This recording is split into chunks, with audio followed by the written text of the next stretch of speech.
this out. Something that I refused to do. They wanted my wife to sit on the curb out here, that she refused to do.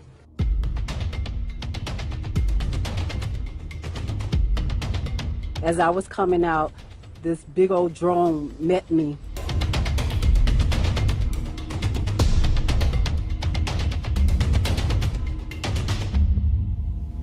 The only revolutionary organization that's done something here on the ground practically for African people is the one that's come under attack. Institution that offers a community radio station, a newspaper, a commercial kitchen, an Aquaba Hall rental space, and community office for our organizers. That was the building that has come under attack.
You need a breach? What do you need?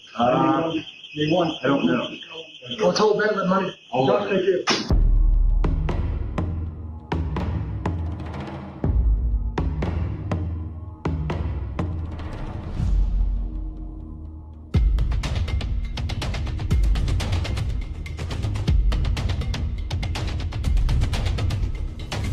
We will build a movement of white people that says hands off the Uhuru movement.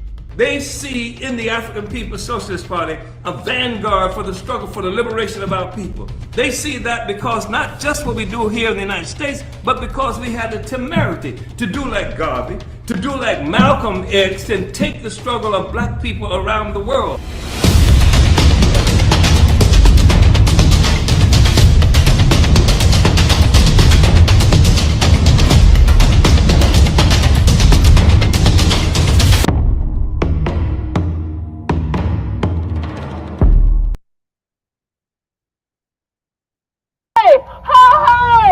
Colonialism has got to go!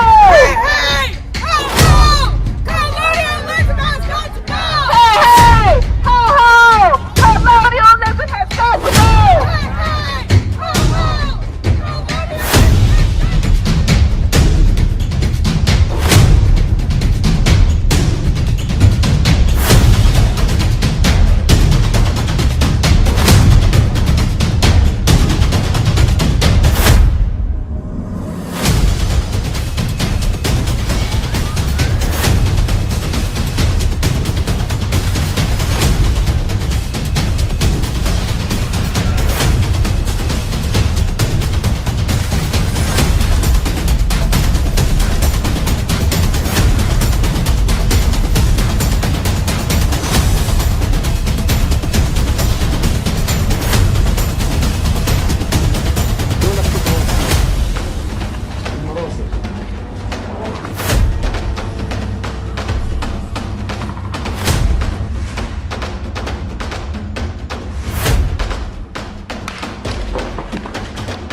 The fact of the matter is they're in a state of desperation because we are winning. We will never retreat. We are not going back. We are not going back to the old-timey days that they used to be able to feel comfortable because all the slaves were calm on the plantation. There is no calm now.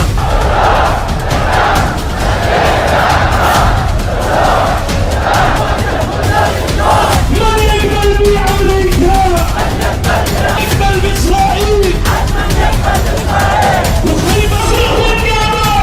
and let me tell you, it's not enough to say peace, because Biden wants peace, Netanyahu wants peace, all of them want peace. All they want is the oppressed people to stop fighting. That's the kind of peace they want. They want peace on the plantation. They want imperialist peace. But the people are determined to be free. And we are riding on that train of freedom right now. Adelante siempre, Uhuru.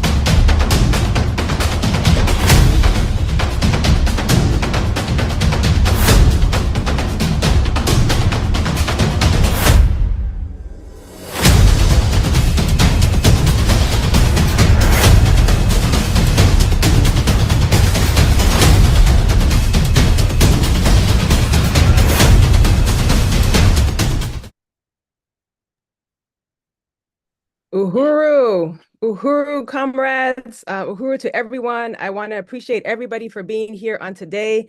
I see our room is filling up, and I want to salute those who are watching us also right now live on Facebook as well as on YouTube. My name is Mwezi Odom, and I am a member of the African People's Socialist Party, and I serve as the chairperson of the Hands Off Uhuru, Hands Off Africa Counteroffensive and the Fight Back Coalition, formed to stop the FBI attacks on the African People's Socialist Party and to drop the charges on the Uhuru 3.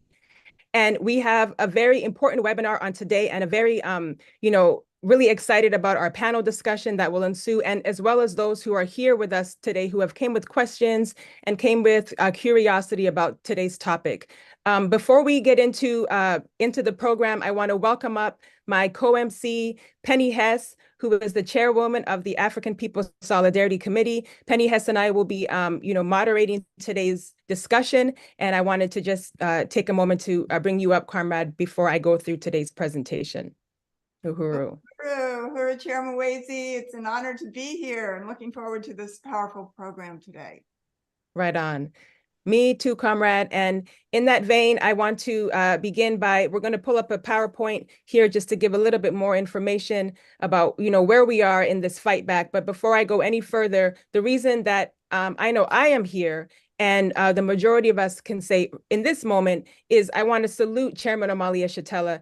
Chairman Omali Yeshitela, the chairman of the African People's Socialist Party, leader of the Uhuru movement. Next slide, please. Thank you so much. And the main target of these attacks on the FBI, by the FBI and the struggle of the African Liberation Movement. I also want to salute Deputy Chair Onezine Yeshitela and salute the Central Committee of the African People's Socialist Party, who have helped to build and lead over 50 economic institutions, anti-colonial economic institutions, which are the reasons why this movement has come under attack. So again, as I said, the Hands Off Uhuru, Hands Off Africa campaign was initiated following the vicious July 29, 2022 attacks on the African People's Socialist Party. Oh, next slide. Thank you, comrade.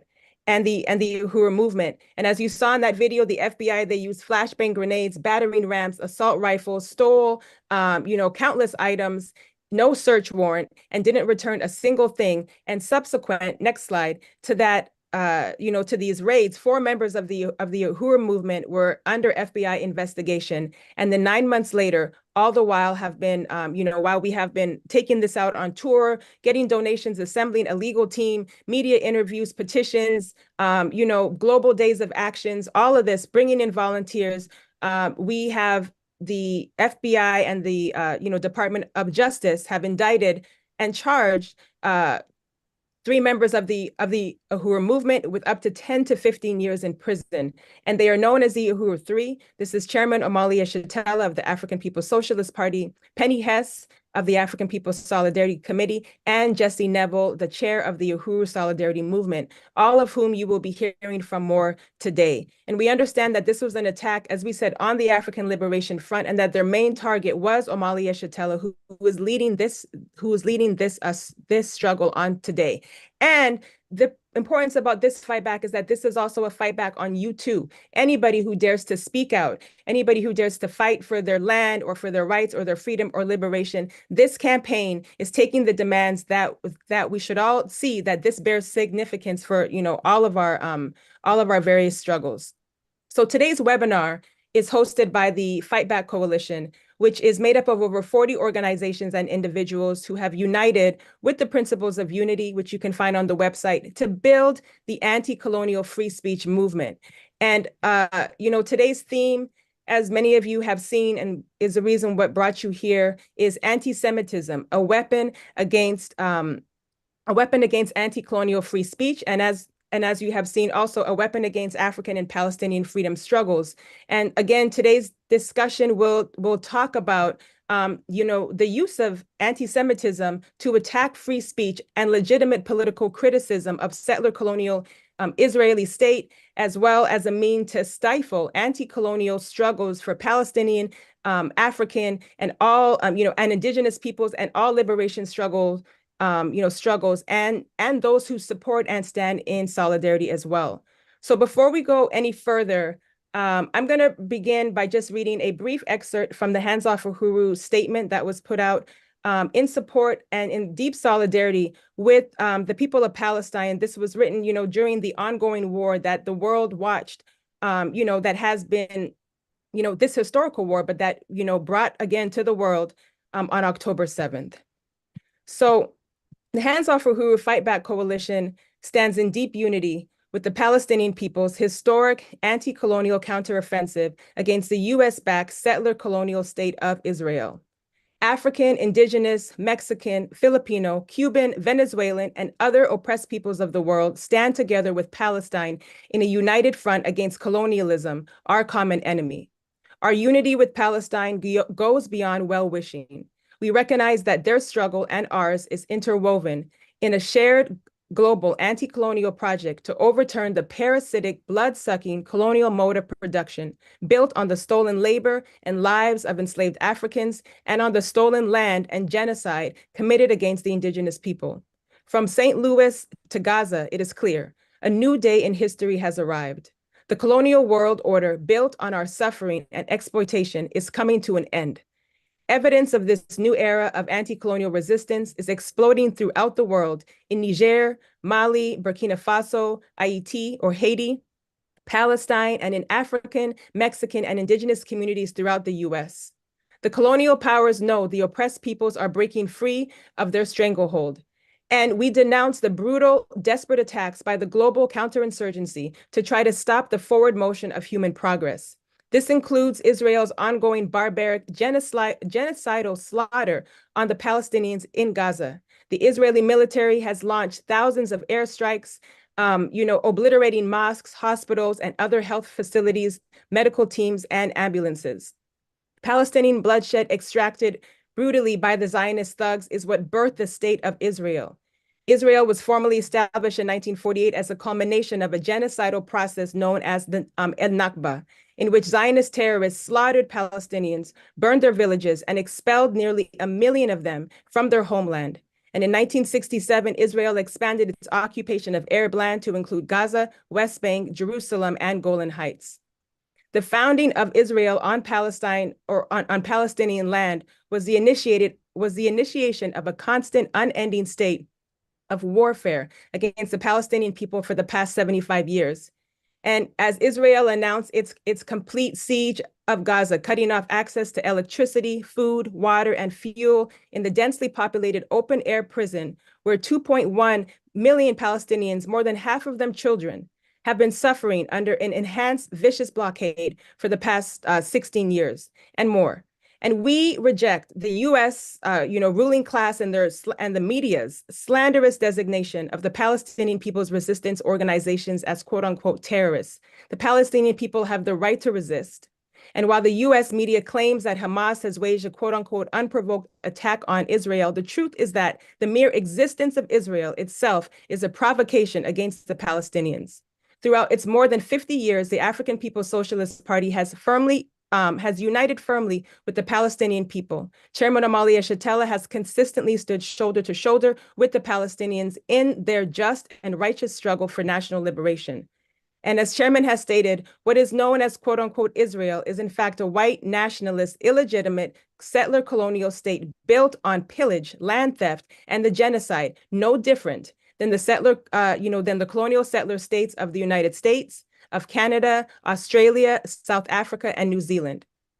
So the courage of the Palestinian people stand up and fight back is an inspiration. It's an inspiration to colonize people everywhere. And as this statement is being read, we understand that more ships aircrafts, munitions, and it's, are being pushed to the Israeli military. But we have to know that no amount of bombs will succeed in annihilating the will of the Palestinian and oppressed and colonized peoples of the world to fight and win our liberation and our independence. So we say Uhuru, and that is just a brief excerpt from the statement read to the, for the struggle of the Palestinian people. And you can find this on the Hands Off Uhuru website by, going to our homepage.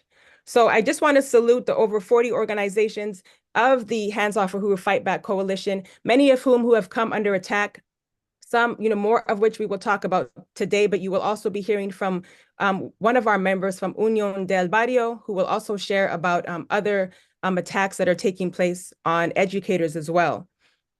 And the Hands Off Uhuru Fight Back Coalition, you can join, read our demands, and and read our statement of unity by going to handsoffuhuru.org/coalition. We've been calling on people since this campaign to sign the petition, to hold fundraisers, to donate, to build a committee in your community. You can still do this by going to handsoffuhuru.org, sign up for the emergency response pledge, sign up for the emails, volunteer, and donate. So today's goal, we have a goal today of raising $500 towards the legal fund to defend the Uhuru 3, and we know we can do this. I know that we can do this because we've done this before, and we want to say that right now, if you are like, hey, I want to get this going, go to handsoffuhuru.org/donate. You can make your donation there. Let us know in the chat if you want to make a donation, and our chat moderators can also help you make that process, and they're going to go ahead and drop that in the link. So as we move towards, opening up the program, one thing that I know that we wanted to address and make clear was that, we understand that this question of anti-Semitism and Zionism, and, and many times there's fear around even raising this question. And, we understand that this is not just an assault on Africans and on Palestinians. This is an assault on the people, right? And Zionism is nothing but, colonial domination. And so we know that, and we're going to break that down in today's political education, but we understand that some people may even be anxious, to even raise this question, but we cannot talk about Zionism without addressing the settler-colonial state of the United States, that itself is a war crime and was founded, as we've said, on the slaughter of the indigenous people of this land and on the kidnapping and stolen of African labor. And we see this happening around the world. So we want to crawl out of our fear, and we're going to address it anyways, because as we say, not one step backwards. And I want to read a quote by the chairman that I found online recently, and I feel like it's very telling of today's program, and we're going to close with this quote. So that's on the next slide. So it says here, sometimes our positions are unpopular in the short term, even among the masses, only to be vindicated as events unfold to reveal a truth that was obscured by the faulty analysis of the prevailing common perception. On such occasions, we must move in opposition to the direction of the masses, to the direction the masses are attempting to go. Otherwise, what is the meaning of leadership? And this is our opportunity, comrades, to be at the forefront of the struggle and to have the ideological clarity that will be our weapon to take down this vicious beast, which is colonialism and the colonial mode of production. So we are building leaders, we are building the future, and I want to salute everybody for being here. And without further ado, I want to take a moment now to again remind people to go to handsoffuhuru.org/donate. And I want to welcome our first panelist, or our first guest for today. I want to bring up Compañera Guadalupe. Compañera Guadalupe Cardona is here with us today from Unión del Barrio and the Association of Raza Educators.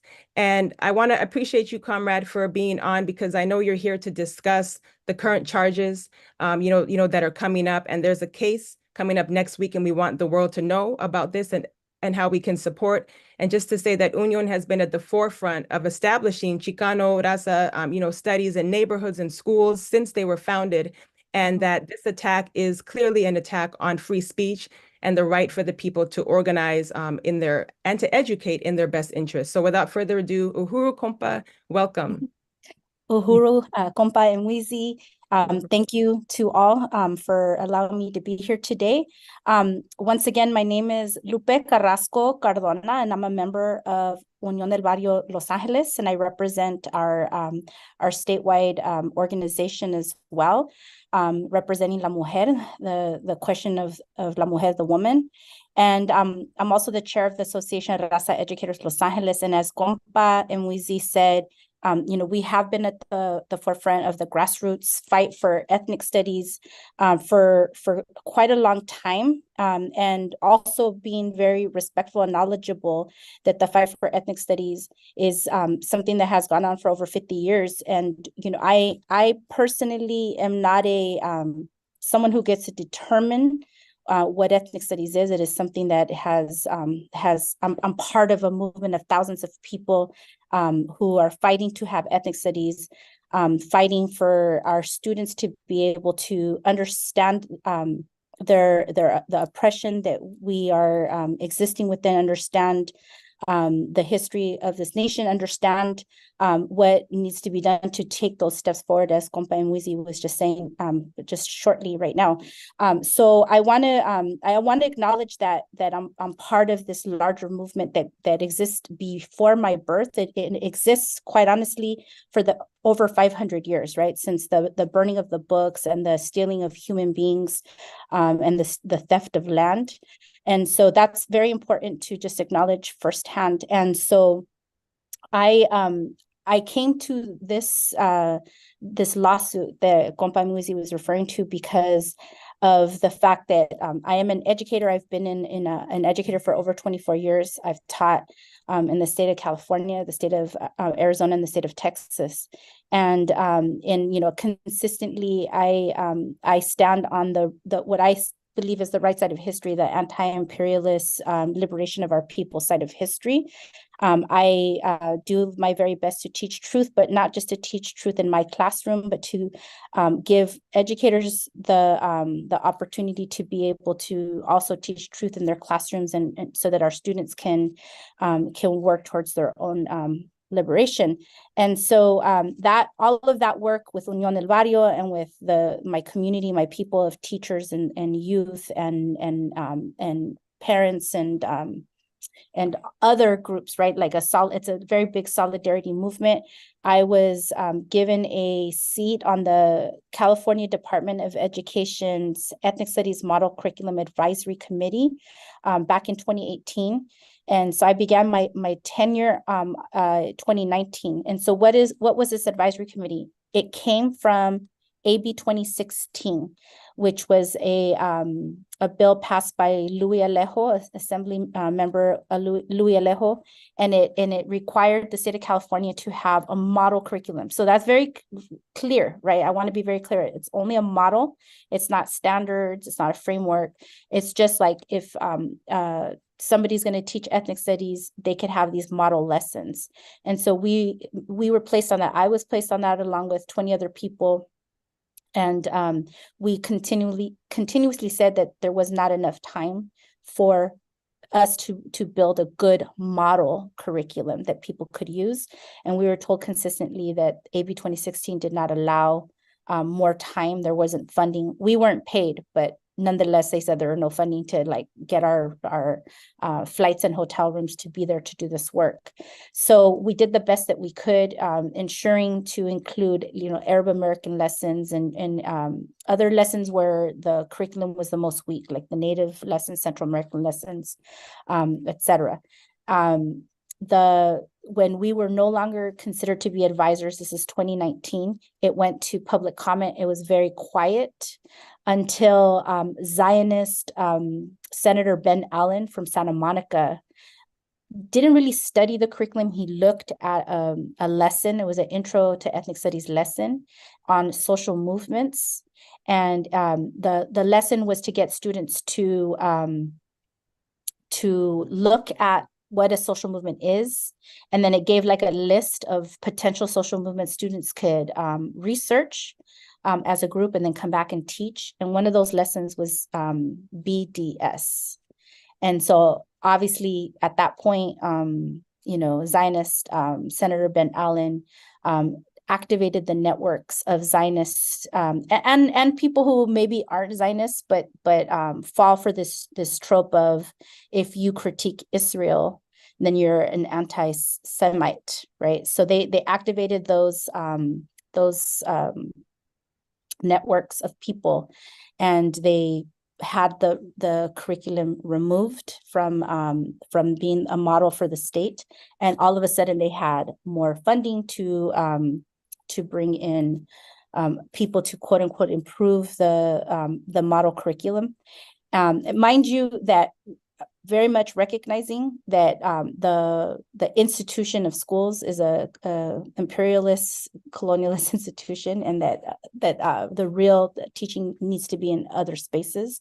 Unión del Barrio, for instance, we have Escuela Aslan, where we do our community education, but nonetheless, this was supposed to be something to finally introduce students so that they can continue their education, their studies, beyond the one class that eventually became the graduation requirement through AB 101.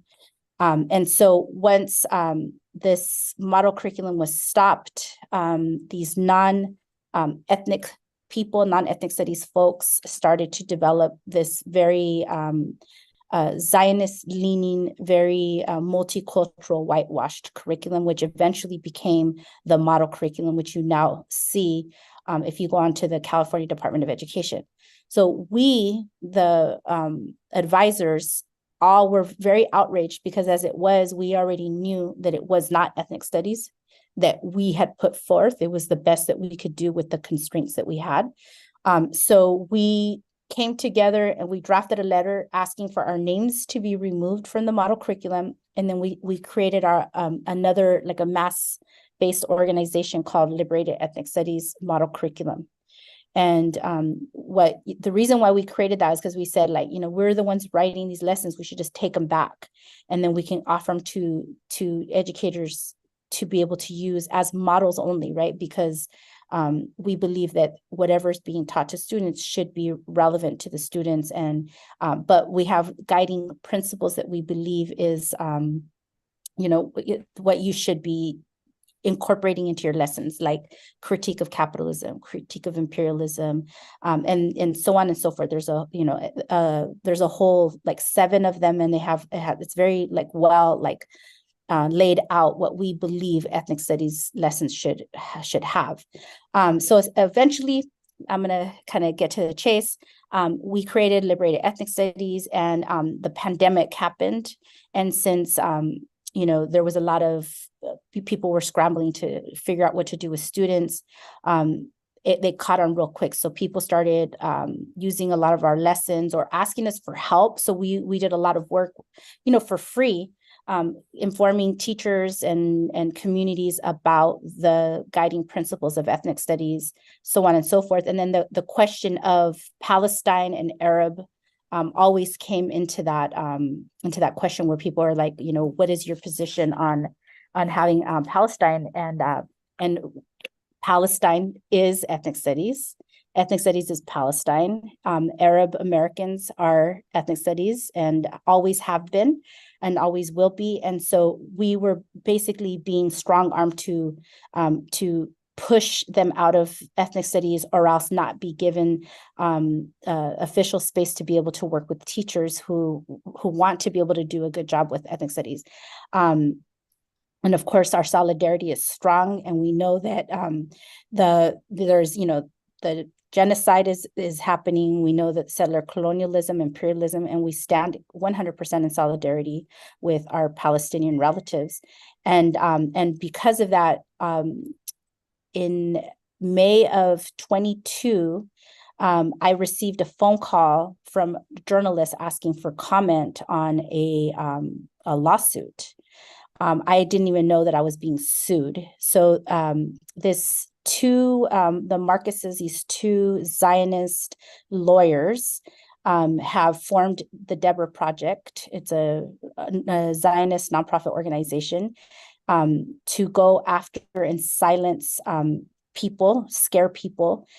We were the first lawsuit that they filed. It's Teresa Montaño, Lupe Carrasco Cardona, Cecily Meyer Cruz, United Teachers Los Angeles, and Liberated Ethnic Studies Model Curriculum. And they are claiming that there are concerned parents and teachers, Jewish parents and teachers. For over a year, they did not have any names listed, but they finally were forced to add a name. So they added some teachers to this lawsuit. And we are going to have our day in court on December 14th, finally, after, time and time of it getting extended and the plaintiffs doing amendments, right? So we are asking for community support to come out December 14th to a press conference and rally in front of the federal courthouse on First Street in downtown Los Angeles, so that we can talk about how we are going to protect the right to teach truth in schools, the right to be able to teach about Palestine and to teach about imperialism and settler colonialism and genocide, because I'm hearing that people are being censored from using even the word genocide. We need to be able to teach all these things. And we also need to be able to protect ourselves from being considered anti-Semitic. That is the thing that they do. They weaponize anti-Semitism to silence educators, to silence people, and then to get to silence the people who run schools in fear of being called out and being sued that. And so thank you, Uhuru. Thank you for giving me this time. I appreciate you all. Yes. Uhuru Kumpa. Thank you, Lupe, for that overview and just providing the history.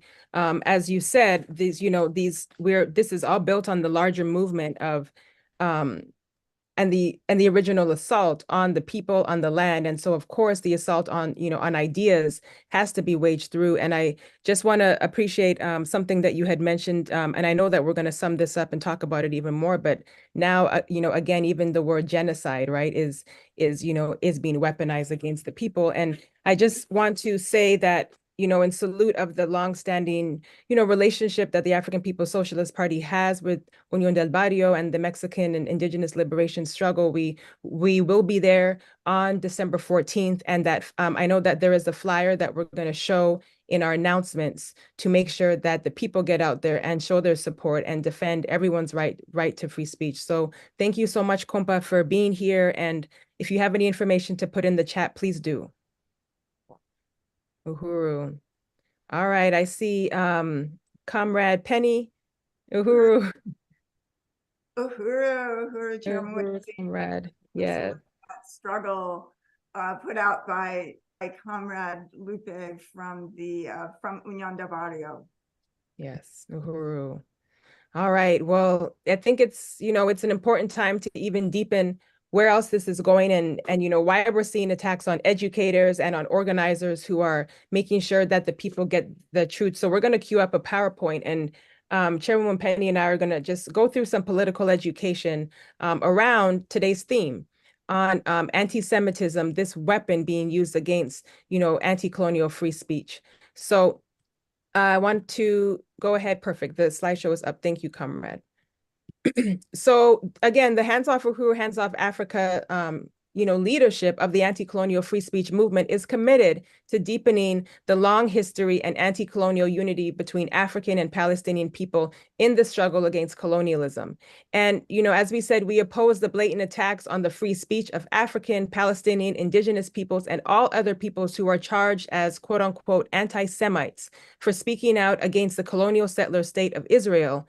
And the use of anti-Semitism as a weapon against the struggle and against our struggle is nothing new. But in this recent period of intensifying anti-colonial Palestinian resistance and deepening counterinsurgency by the colonial state, we have seen a major escalation of these dangerous attacks on anti-colonial free speech.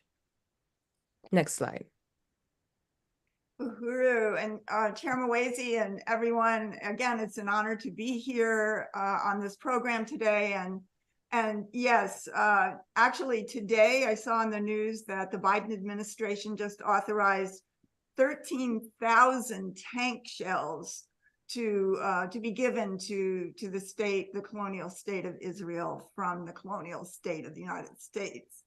And earlier this week, the U.S. House of Representatives passed Resolution 894, in which clearly and firmly states that, quote, anti-Zionism is anti-Semitism, and includes such expressions as alleged anti-Semitism as the Palestine liberation slogan, "From the river to the sea, Palestine will be free."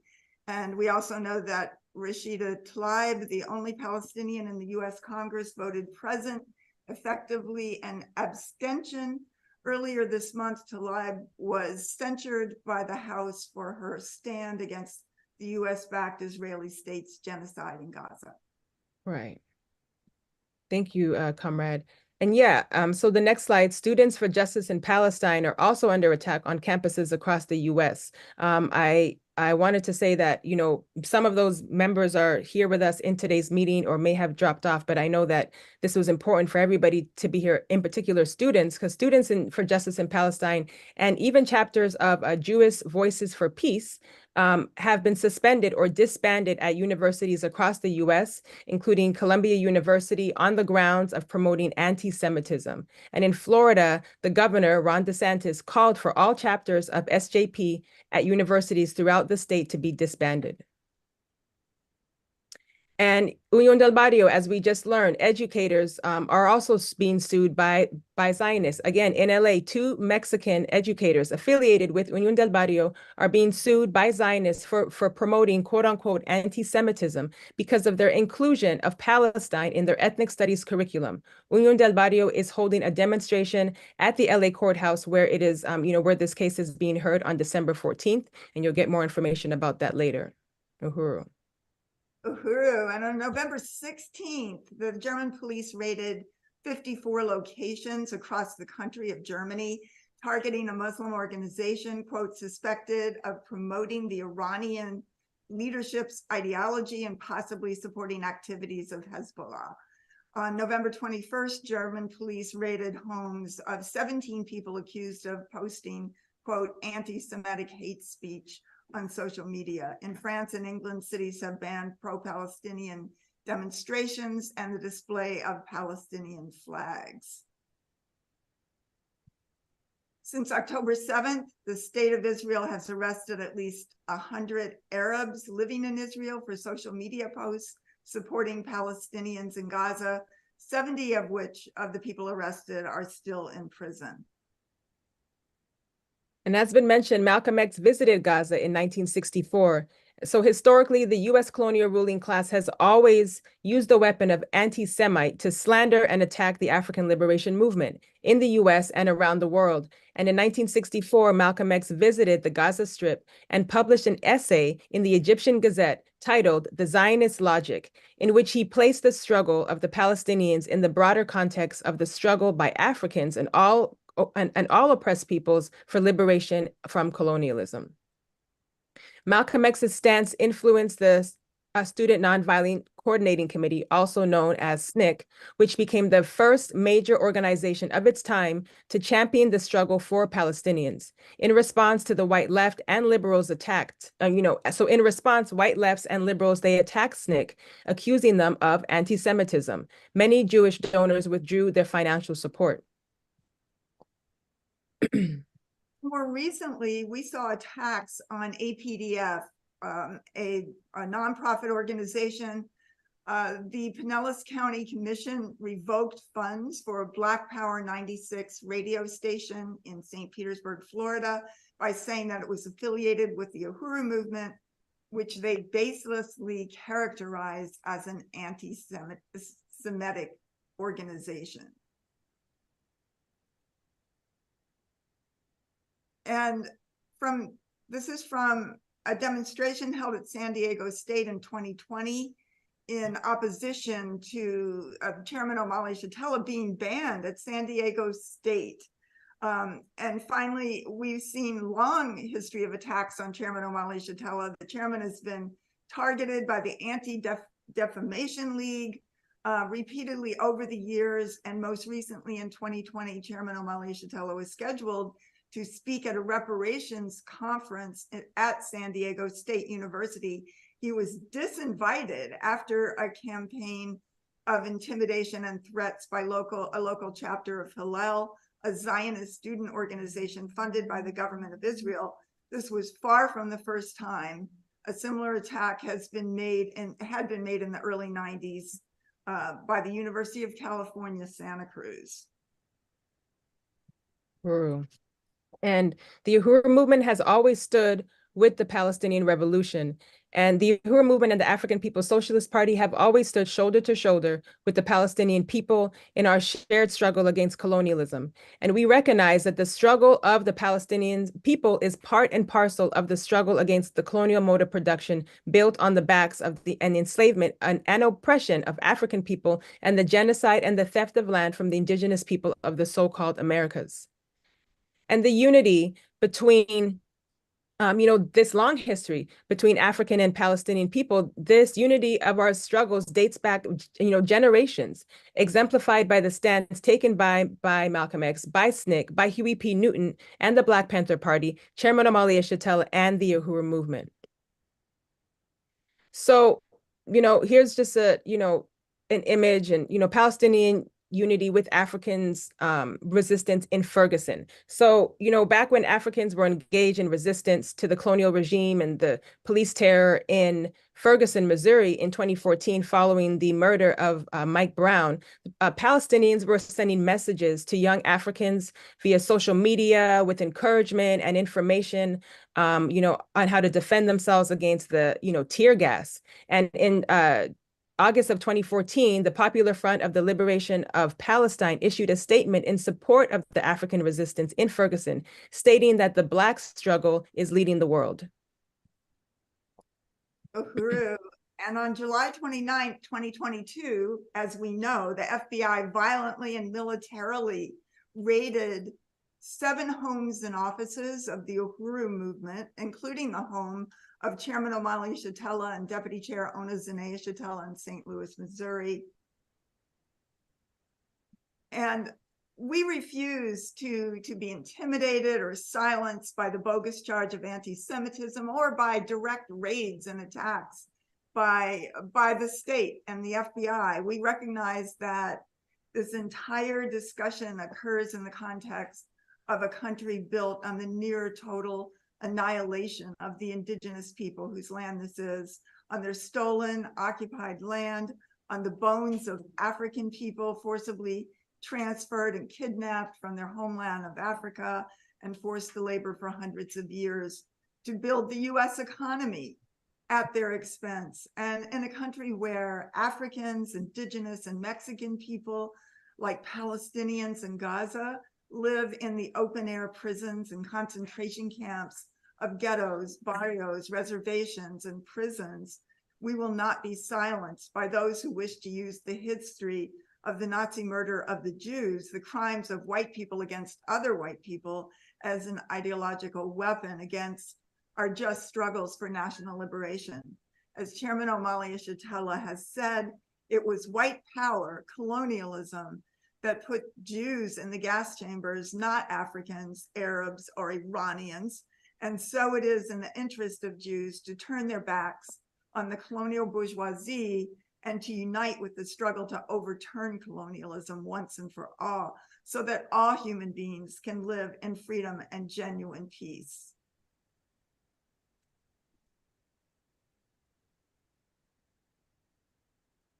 Uhuru. And yes, so we wanted to give an update on the case of the Tampa 5. And in closing, we would like to give 2 updates, actually, from the front lines of the anti-colonial free speech movement in the arena of the colonial court system.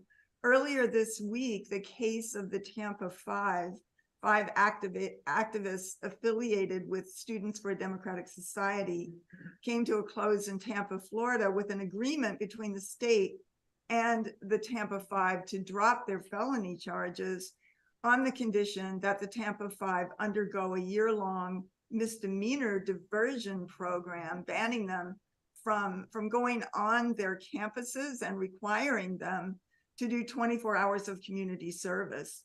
We salute the Tampa Five and the people's struggle for forcing the state to drop the felony charges, but we continue to demand that the state drop all threat of charges against these activists who were brutalized by police for protesting the Ron DeSantis dismantling of Black and Ethnic Studies program in Florida universities. They should not be facing any so-called diversion program or threat of charges any longer. For these students to face any consequences at all for their free speech activities represents a dangerous precedent with a chilling effect on the rights of free speech for everyone, including students who have a long history of protesting on campuses in the United States going back decades. Right. Uhuru, comrade, thank you for that update. And just to give a brief update on the Uhuru 3, and you will be hearing more in the future in future events, but in the case of the Uhuru 3, we are now nearly 2.5 months since the hearing on the motion to dismiss, which was on September 28th. This was held at the federal courthouse in Tampa, Florida. So again, no decisions have been made by the district judge, and it is highly uncommon for such a decision to take so long. So that must be noted. And we are also in discussion about filing a lawsuit to challenge the refusal of the FBI to release files on the Uhuru 3 as required under the Freedom of Information Act, or also known as the FOIA. And so we'll continue to keep everybody updated. And we encourage everybody to sign the emergency response pledge. Our chat moderators can put that in the chat for you so you can be alerted with any urgent updates around our case. And we're just going to turn it to Penny. We're going to talk about just a brief update in regards to the Hands Off Uhuru Fight Back Coalition. Uhuru. Yes. Uhuru, thank you, Chairman Wasey. And I do want to say that the leadership, the steering body of the Hands Off Uhuru Fight Back Coalition has taken the liberty to remove the Socialist Workers Party from our list of endorsers on the Hands Off Uhuru Coalition website. The Hands Off Uhuru Coalition rejects the Zionist colonialist reactionary views espoused by the Socialist Workers Party on their website, and the Militant, which promotes the state of Israel's position that the Palestinian people are Nazis and that the illegitimate white nationalist colonial settler state of Israel has a right to exist. Uhuru. Yeah, just want to thank you, comrade, for taking us through that, because as we know, this violates our principles of unity, and we stand for total victory and national liberation for the Palestinian people and all those who make up the body of the coalition and all colonized people. So we say forward ever, backwards never. And so this is going to take us, this has taken us to the end of our political education for today, but we want to say hands off Uhuru, want to say hands off Africa, hands off Palestine. From the river to the sea, Palestine will be free. Uhuru. Uhuru, thank you, comrade. And as we begin to shift gears, because we're going to move into our panel, and I don't know if one of our guests is on, Sister Mona. And if Mona is on, please let us know, because if not, we still have another section for what Mona has brought with her today later on in the program. So to my co-MC, I think we may just move, but if we don't have Mona here with us. And I do want to just say Mona El Bayumi is going to be here or will be here, and we're going to play a really beautiful song that Foti Fusion, which is the musical group that Mona is a part of, was going to present on today. So, but comrades, I want to just stop and thank everybody who has been going to handsoffuhuru.org/donate. We have some donations coming in, and I want to just give a shout out to a few. I want to thank Anwar. Thank you, Anwar, for your donation. And I want to also thank Kitty, and we're going to do give an announcement later on, but please go to handsoffuhuru.org/donate. Help us reach our goal of 500 today. And if you don't want to hear me saying this anymore, and if you got $415 to you know, $400 or $500 to help us get to our goal, go ahead and put that in the, you know, go to handsoffuhuru.org/donate and help us win the resources that we're going to need for this fight back as we put the state on trial. So I want to, without further ado, we're going to move in to our next piece, and we're going to also welcome up our keynote speaker, one of our keynote speakers, Chairman Omali Yeshitela, who will be giving us an overview. And while the chairman is getting prepared, I want to just shout out where people are tuning in from. We have people tuning in with us from San Diego, California, from Houston, Texas, from St. Petersburg, Florida, St. Louis, Missouri, Ohio. We have Jersey in the house. We got Battle Creek, Michigan in the house, Tampa Bay, Florida, and Lexington, Kentucky. So if you want to, you know, get a shout out and let us know where you're tuning in from, please go ahead and put that information in the chat. And we also have, oh, I see another one. Louisville, Kentucky is also in the house, and Indiana, Pennsylvania. Right on, comrades. So Uhuru, is the chairman prepared? Because I would like to take some moment to introduce him. And I also want to acknowledge London's in the house, Penny. So we got, yeah, Uhuru. Now they're all coming in. We'll get to those. We'll come back and give some more shout outs. California, okay. Yes, Uhuru. All right, so it is my pleasure to take a moment to introduce Chairman Omali Yeshitela, leader of the Uhuru movement, and you know, political theorist of our lifetime that has brought to us, and you know, through countless decades of work to deeply understand the central contradiction that impacts all colonized peoples, which is colonialism, has brought to us a theory of African internationalism and reach the ultimate understanding that the colonial mode of production has to go. And I want to salute you, Chairman, for your leadership and for being here with us on today. Uhuru. Uhuru. First off, I'd really like to express my appreciation to you, Comrade Chair Mwezi, and to the leadership of the Hands Off Uhuru movement, to Comrade Penny Hess, to especially shout out to the comrades from Union de Barrio, with whom we shared something like a 40-year history in terms of united resistance to colonialism. And so I think that this gets more complicated for me almost every time we have this meeting, because we're talking about this issue of anti-Semitism as a weapon. And in most instances, certainly from the perspective of the Hands Off Uhuru movement, and those of us associated also with the Black is Black Coalition for Social Justice, Peace, and Reparations, which constitute a really important part of the Anti-Colonial Free Speech movement that we have created, that we talk about this issue of free speech. And we see that a major assault is being made against the rights of people to talk, to speak, to say certain kinds of things. And at this moment, this issue revolves around this question of Palestine and the war that's been made against the Palestinian people. But I just want to remind us that what we're looking at really is the front line at this moment of the struggle against a mode of production, the way life is experienced and created throughout a global society that is based on the theft of resources, of human life, et cetera, a parasitic kind of a world economy. At this moment, the struggle of Palestinian people is a critical factor in that struggle. And at a time where the entire social system is experiencing severe crisis, it is experiencing internal contradictions where the different sectors of the ruling class in this country sometimes identifiable because of the political party of the two colonial political parties that they operate in.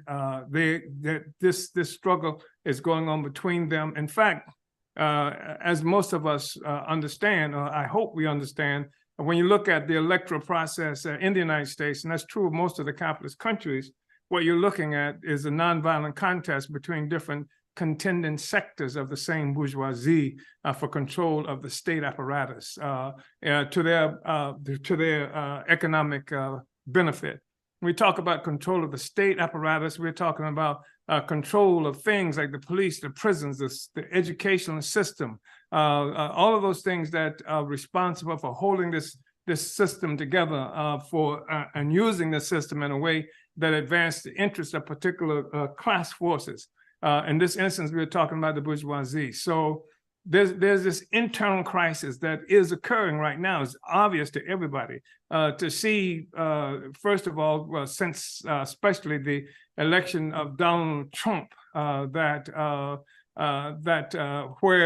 the election should have resulted in a sector of the bourgeoisie coming into control of the state, the FBI, the police, the court systems, et cetera, the military forces, all of that.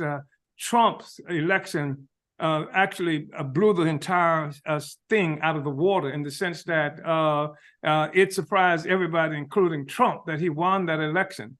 And coming into that election meant that sectors of the bourgeoisie were now engaged in fighting, and a visible struggle was happening between sectors of the bourgeoisie, that the way the system was used to demonize, criminalize Trump, his whole administration, et cetera, for the duration of his tenure in office. And then subsequent to that, it has moved to make sure that he cannot be reelected, that is to say, a sector of the bourgeoisie. So you see, even within sectors of the ruling class itself, there's this unrelenting war that's going on. The question did not get resolved by the election, who was going to control the state. And as a consequence of that, this struggle continues to happen outside of purely the electoral process. And so that we see Trump being charged with, I've forgotten now how many indictments he's faced and is facing. We see him having been impeached on 2 different occasions, I think it was. Now Biden is threatened with impeachment. Biden's son has been indicted on criminal charges. This thing is going back and forth. It's happening all around how the bourgeoisie, sectors of the bourgeoisie, are using the state too. And so, like, the political system as it is, that is to say, this nonviolent struggle did not resolve certain kinds of contradictions. So this war is going on almost visibly. The question of free speech is suffering in this process as well, because there was a time when, as young persons, and some people in this meeting that we're having now may have experienced this, where it used to be stated that free speech is just extraordinarily important. That's the way ideas get struggled around, and the way the society moves forward. But now that's not even the case. In fact, we see this characterization of certain kinds of struggles as radicalizing people and therefore prohibited, et cetera. So that's what we're looking at. The question of free speech is not just some purely abstract academic question. It has to do with who's going to control the social system, and whether or not that speech contributes to the advancement of the existing social system, or whether it proves detrimental to it, what role it plays in the political struggle and the political situation. And what we've learned, of course, is that the colonial powers cannot, certainly at this time, they cannot experience and win, prevail in an open political and ideological struggle with those of us who are colonized. It can't do that. It can't win that contest because everything they do is based on falsification of history. And it's to the benefit of the colonizer and the oppressor to falsify history. And people say, well, how do you know who's telling the truth? Well, one thing you do know is to the benefit of the oppressor to falsify history. And it is to the benefit of the oppressed to get to historical truth, because only the truth will set us free. we have to know, we have to have an accurate assessment and understand that history in order to wage our struggle. So what we're looking at is the reality that social systems themselves are always comprised of economic base and a superstructure. And when you talk about the superstructure, you're talking about things like the legal systems, you're talking about ideology, you're talking about the kinds of education that prevails there. And the economic base, of course, is how that particular society gets what it needs to sustain itself. And if you have a society which we've had, which has existed since Portugal first attacked Africa 600 years ago and initiated the process of creating a world economy that's locked the entire world for the first time in history into a single economy, you have a whole different kind of society than what Europe had, that gave birth to Europe, gave birth to the white man, that gave birth to the ideas, the prevailing ideas that came to power during this process of enslaving everybody else. So all of the ideas that we're talking about came into existence as a part of the process of taking away our freedoms, all freedoms, freedom of speech, freedom of everything. There's been no freedom of speech since the advent of this social system for Africans, for other colonized people. We died as a consequence of even trying to articulate anything. That's just been the history. That's why we've always said that freedom is illegal for the enslaved. Freedom is illegal for the colonized. You can't have colonialism as freedom is legal. You can't have slavery if freedom is legal. So systems were created. This is what we're talking about, a superstructure now comes into existence on the big on that economic base of enslaved labor, and which might be called colonized labor, et cetera. You have a superstructure. You have a legal system, and it's an international legal system. You have an ideology that gets born of this, et cetera, and that's what we're looking at. So I just wanted to say that quickly, and I think it's important to say this because we're talking about this illegitimate white nationalist state of Israel. But it doesn't stand alone. And to help to understand the significance of Israel as a white nationalist settler state, then you look at the US, a white nationalist settler state, you look at Canada, a white nationalist settler state, you look at New Zealand, Australia, et cetera. All of these are white nationalist settler states without which the whole colonial system could not exist. Capitalism could not be here if you didn't have that colonialism that has impacted everybody, that has put the indigenous people of the Americas. You're talking about a situation where a system came into being through the attack on entire continents and near decimation in some instances of the populations of entire continents. You're looking at South America, North America, where we all exist right now. You're talking about Africa. You're talking about, as I said, Australia, et cetera. You see this, all of this happen. This is the birth of a social system that we're looking at that explains itself.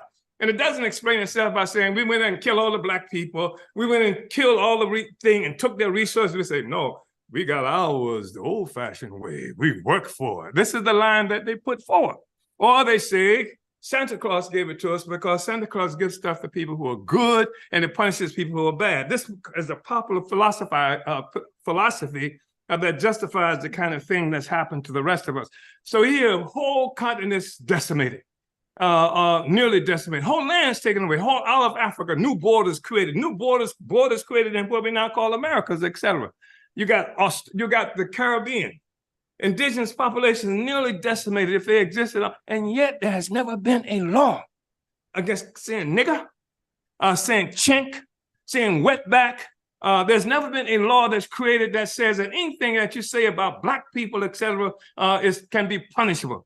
Nobody's getting punished. Nobody in the classrooms or any place else are being punished. There's no law against that. In Germany, you got Germany, of all the damn places in the world, that earned its spurs, killing other white people who, when they were Germans, participated in what happened to what is now called Namibia in Southwest Africa, where the Nama and the Herero people were nearly decimated as a part of that process, in something that was almost exactly what they did later with a sector of the German population identified as Jews.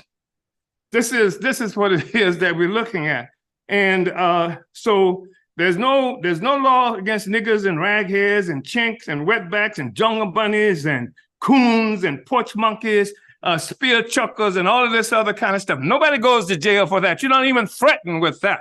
And I'm supposed to believe somehow get up in arms because a handful of white people who stole somebody's land have now put forth a philosophy. And it's not just the philosophy of those people who are there in occupied Palestine that people refer to as Israel. It is the Zionist movement is massive, and it's bigger than the Jewish population. It's Biden, it's all of those forces who use this philosophy to justify the crimes and offenses that's being made against the Palestinian people. And it's also a philosophy, this Zionist philosophy, this whole question of anti-Semitism, et cetera, that blocks of people into an objective service of Zionism, whether they're Jews or not. So that's what we're looking at. So I think it's important that, Comrade Kompa was talking about the students and what's happening with Union de Barrio, the assault on these comrades for just what they're doing with what they characterize as ethnic studies. And I don't know how many people know this, but I know that there are states in the United States where it is required that teachers, instructors get training from Zionists on how to teach about the Holocaust. Right. That's right. How to teach about the Holocaust. Africans, here we are talking about somebody fighting for the right to ethnic studies in California.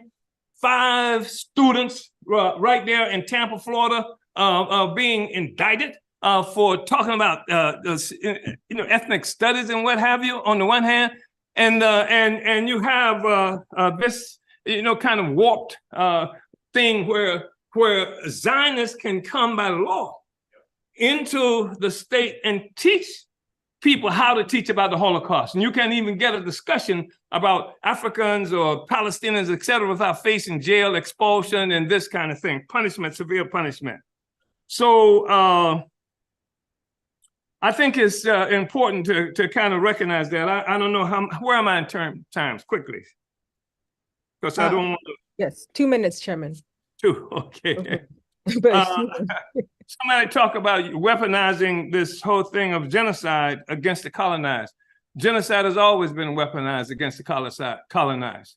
The whole definition of genocide, the whole invention of genocide is something that came as a tool, a weapon that's used against other people because it raised this fanciful notion, that created this concept of the greatest crimes in humanity created by white people against white people, who are now characterized as Jews.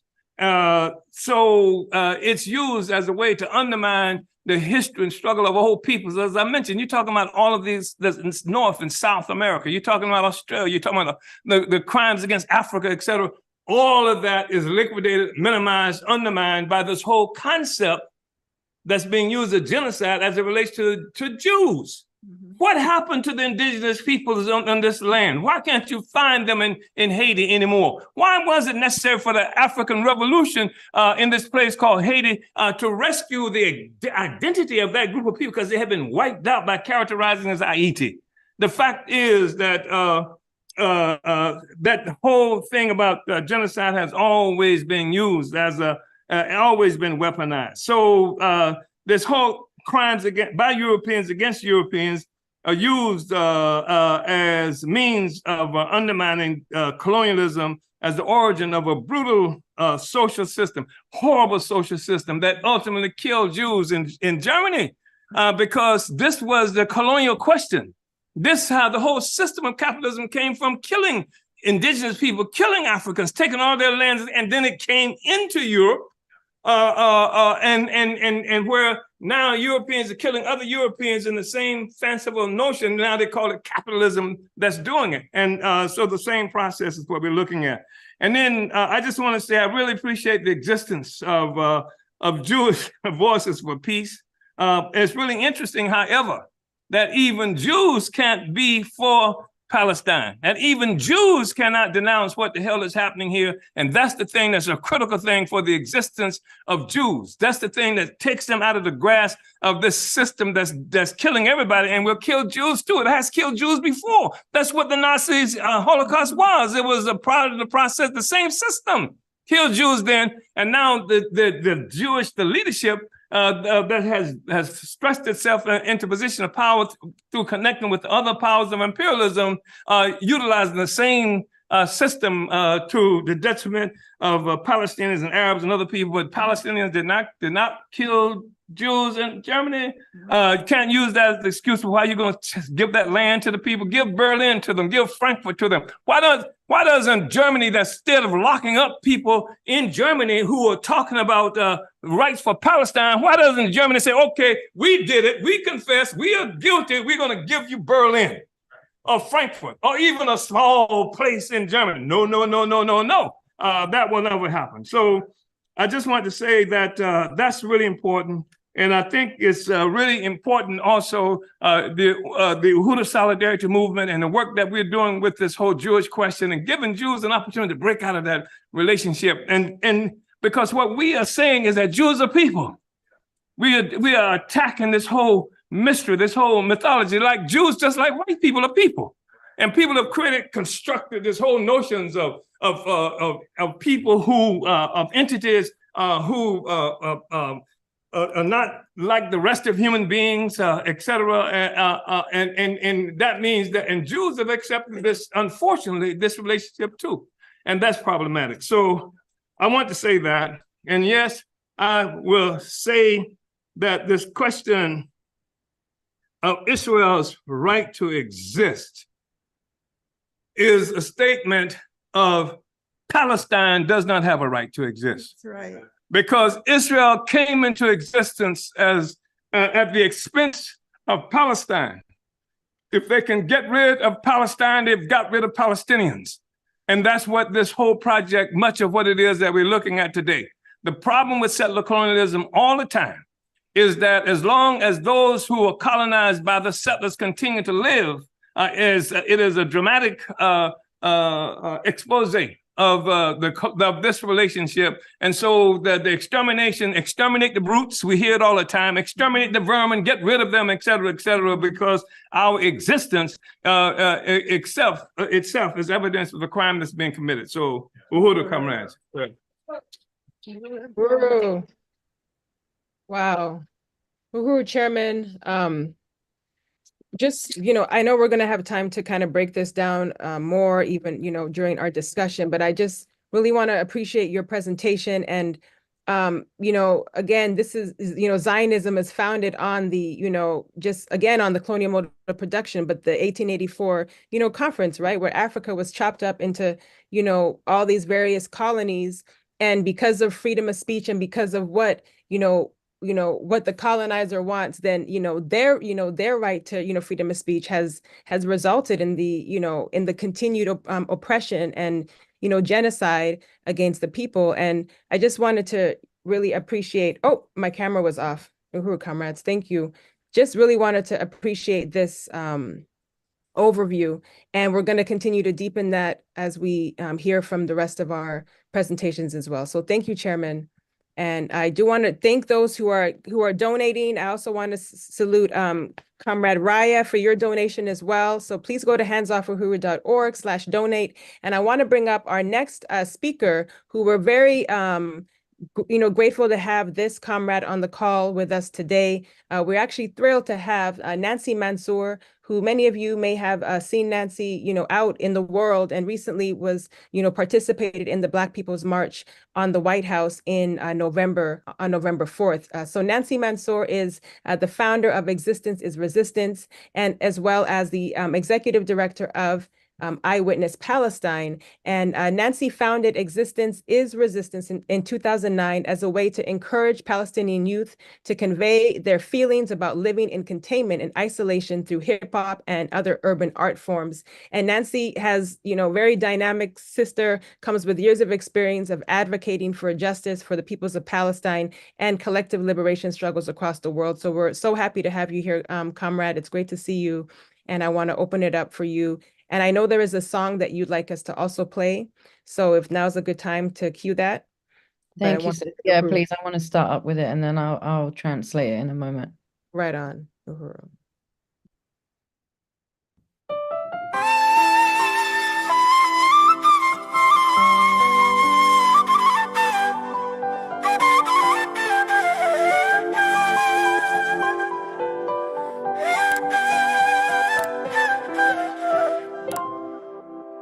ومشيت تحت الشتاء والشتاء رواني والصيف لما أتى ولع من نيراني بيضل عمر الفتى ندر للحرية يما مويل الهوى يما مويلية ضرب الخناجر وانا حكم الندل فيا يما مويل الهوى يما مويلية ضرب الخناجر وانا حكم الندل فيا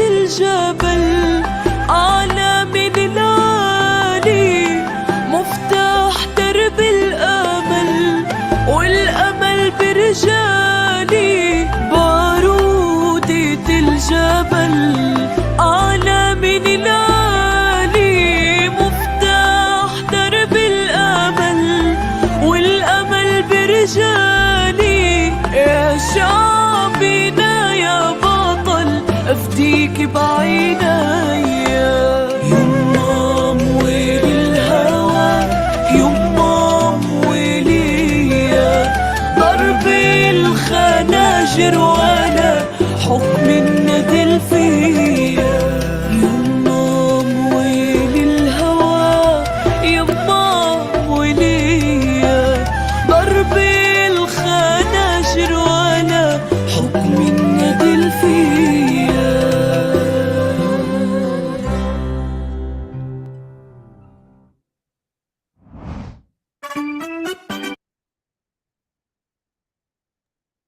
Peace. Thank you so much. I wanted to start with that video because it is a very old Palestinian song.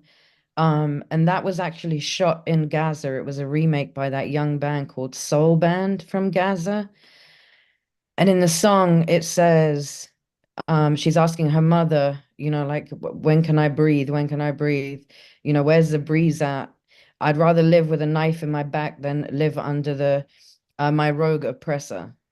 And it's one of the most powerful songs. And actually a Lebanese singer, Julia Butros, just remade it for Gaza.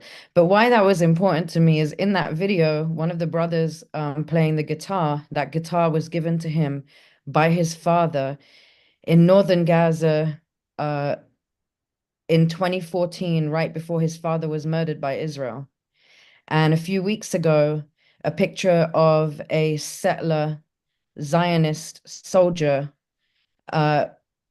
emerged on the internet of him holding the guitar and pretending to play it. He made a video on TikTok. And that was a guitar that was given to one of the brothers. Obviously, they were told to go south, so they took what they could with them. And he left his guitar. And, you know, there's nothing that Israel hasn't stolen. And so why not steal a guitar as well? But it's just, you know, the levels of the things that they do, that, you know, they murder his dad. It's something very special for him from his father. And then they mock them, you know, by making TikTok videos while they're at war, quote unquote. But a very powerful Palestinian song. And so I wanted to start with that. I really appreciate you always giving us space to speak on behalf of our people. There is a couple of things, there were a couple of words that were said earlier in the program, and, you know, language is really important. And we all, you know, I catch myself doing it sometimes too, but I repeat this as much as I can because I believe that we have to change our language. And when we call this a war, it's incorrect. It is not a war. Israel has right now with their reservists almost 700,000 settler soldiers on Palestinian soil fighting our people. And if it was a war, I don't think they would still be there. Most of them have dual citizenship. They wouldn't still be there. On top of that, our resistance fighters from the different factions that are fighting back on the ground, there is an approximate 30,000 of them against this almost 750,000 of the fourth world's strongest military. They're also on foot. I think we should mention that our Palestinian resistance fighters are on foot. They don't have not one vehicle. They're on foot in their flip-flops, fighting the world's fourth strongest military. The other thing that was mentioned was, this Arabs in Israel. I'm a Palestinian from 48, so we refer to what they call Israel proper as 48 lands. My father was born there in 1939, when it was called Palestine. And so we call ourselves Palestinians under occupation or 48ers. And the only people that call us Arabs in Israel are the Zionists in that land. They refuse to refer to us as Palestinians. Like, we can ask them 1,000 times to say, refer to me as a Palestinian, and they will not. They will keep calling us Arabs in Israel, as if we just showed up one day and we're just there. There was also a mention of the 6 organizations that were raided in the same style. The homes were here in the US of the Uhuru movement. I wanted to note that people should look up a video that came out recently of Josh Paul, who was a director in the United States Department, who just resigned in October because they had received a report from DCI International, Defense for Children International, a world-recognized organization that works with children around the world in places like Palestine. And DCI Palestine reported of a 13-year-old Palestinian boy who had been raped in Israeli jails. This is not the first story like this. And when Josh Paul reported it, the director of the US State Department, he said the next day what the retaliation was that Israel, instead of addressing this, went in, raided all these offices of these different organizations, including DCI, and deemed DCI to be a terrorist organization. So pretty much anybody that reports on any of their crimes is deemed a terrorist. Anybody that speaks against the genocide of the Palestinian people apparently is anti-Semitic. I urge people to purchase a book, or you don't even have to purchase it. You can look it up online. Theodor Herzl, the atheist founder of Zionism, has a book called The Jewish State.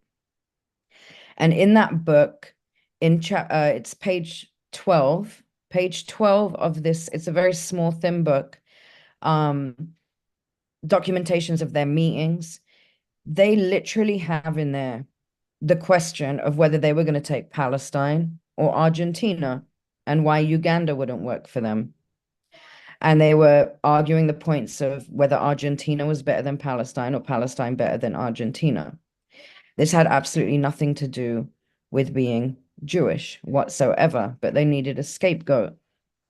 They actually have, Chairman mentioned these basically guides on how to sway people in their favor to support the atrocities that they're committing. There is a document called the Global Language Dictionary. I don't know how many people have heard about it, but the Global Language Dictionary wasn't intended to be made public, but, there's always somebody that reads it and says, oh, wow, really?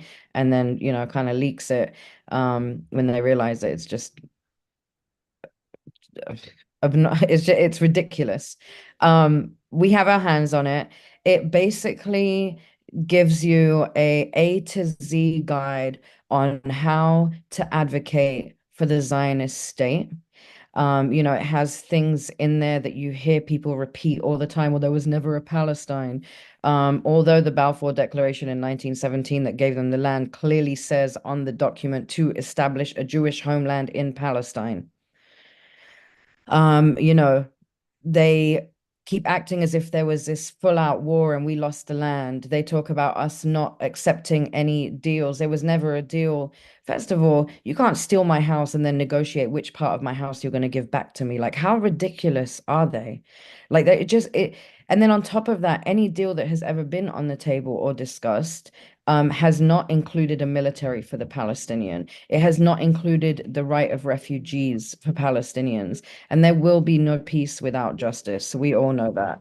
I do urge people to really do their research on who started Zionism.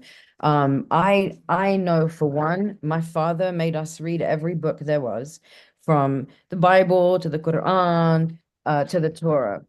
And I know that not one of these books teaches you that what Israel does in the name of Judaism is okay. There's not one book that teaches that mass murdering people, stealing is okay. Nobody, not one religion teaches you that. There is nothing more anti-Semitic than Zionism itself. The rise in attacks on our Jewish brothers and sisters all over the world, Israel is solely responsible for. Israel is solely responsible for all the attacks that are happening on Jewish people because they are scapegoating them for their Zionist project in Palestine. When they talk about, Palestinians from Gaza infiltrated into Israel, what are you talking about? That is their land. How are they infiltrating?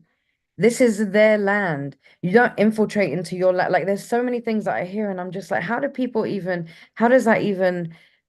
it sit with people? Like, how do people hear this and like, can you be that dumb that you're like, oh yeah, what are they doing there? Like, the Palestinians just showed up on a boat. No, actually, European Jews did.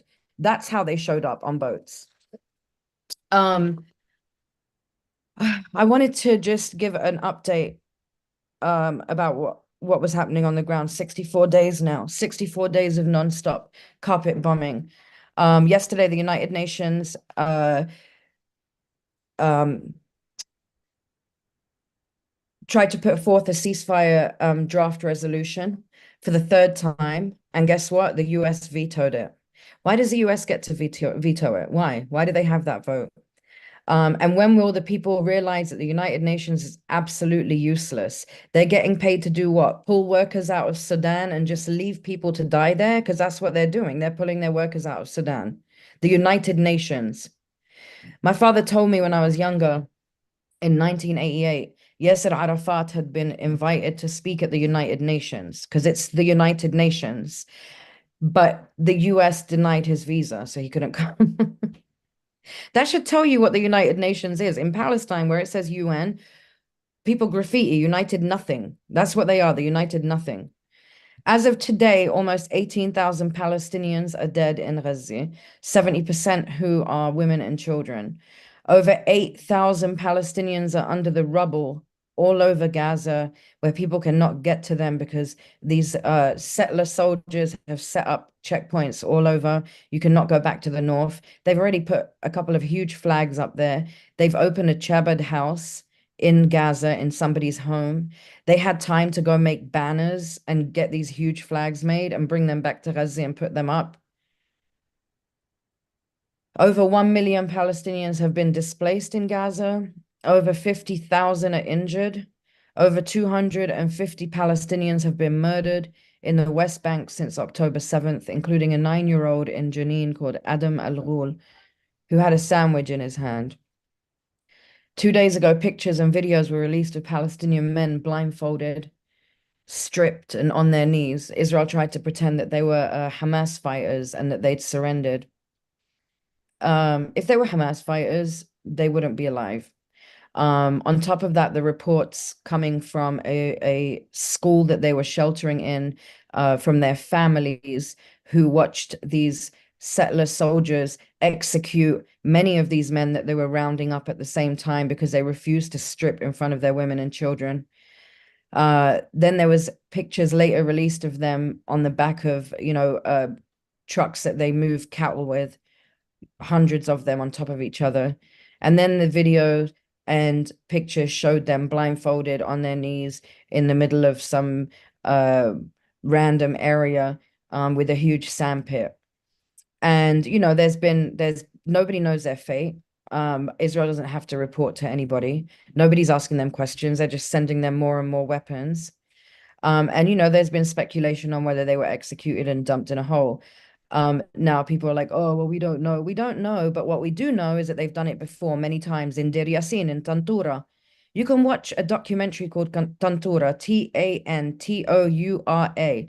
In Tantura, the documentary, the Zionists that were in the army at the time, or the Jewish militias, I should say, like the Ergan, they are laughing about raping little girls. They are laughing about mass executions of Palestinians and dumping them in holes and mass burying them. So they've done it before. This is nothing new. So it's not crazy that people are speculating that they're executing folks all over the place in Gaza. This is how Israel was created. What you are watching is how Israel was created. What we're watching is literally the stories that my dad used to tell me of what he witnessed in 1948, which I thought were, things that would go down in history, in books and documentaries, but they're playing over.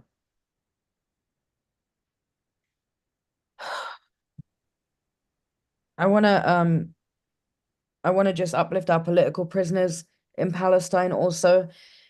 October 6th, there was 4,452 Palestinian political prisoners. Now, 64 days later, they have a little over 10,000. Thousands of them are held on administrative detention, which means they are arrested with no charges while they're under investigation. There are many in 48 in what they call Israel proper, Palestinians living under Israeli occupation, that have been arrested just for liking posts or calling for a ceasefire.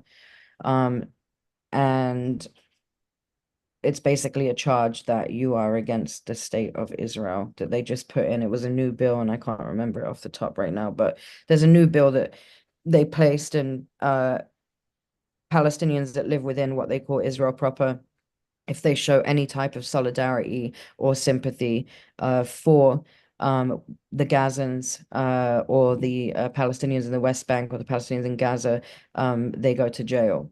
And so many are being held on that. One brother, Thair, was beaten to death in jail.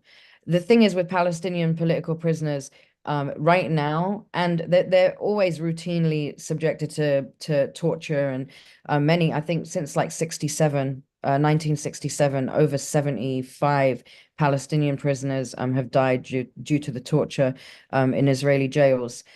But just since October 7th, there's been reports from the newly released kids, the young folks that are coming out of jail now in this prisoner release they had a week ago, have reported witnessing other prisoners be beaten to death. One of them being Thair Abu Ashab, who was 38 years old.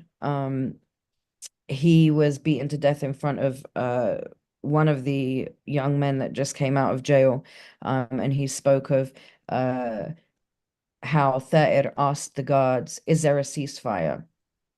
All he asked them was there a ceasefire? And they decided that was enough for them to beat him to death. And this kid said he has not slept since, that he's scared of this replaying in his head, where they beat him so bad in the cell that something fell out of his head where they had split his head open. And again, 6 other Palestinians have been beaten to death, but they have not released their names or bodies yet, so nobody knows who they are. They could be somebody related to us or somebody that we know. Nobody knows. As I talk about political prisoners, I have to uplift our brother Ed Poindexter, who passed away yesterday in prison here in the United States, who served over 52 years for a crime he did not commit. I also want to uplift Rochelle McGee, who passed away October 18th after serving 67 years in captivity And I was saying earlier in a talk that I did, he was born the same year as my dad in 39. And I always, whenever I would read about him, I always wonder, like, what would it be like if my dad like was in prison my whole life, you know, for fighting for our freedom.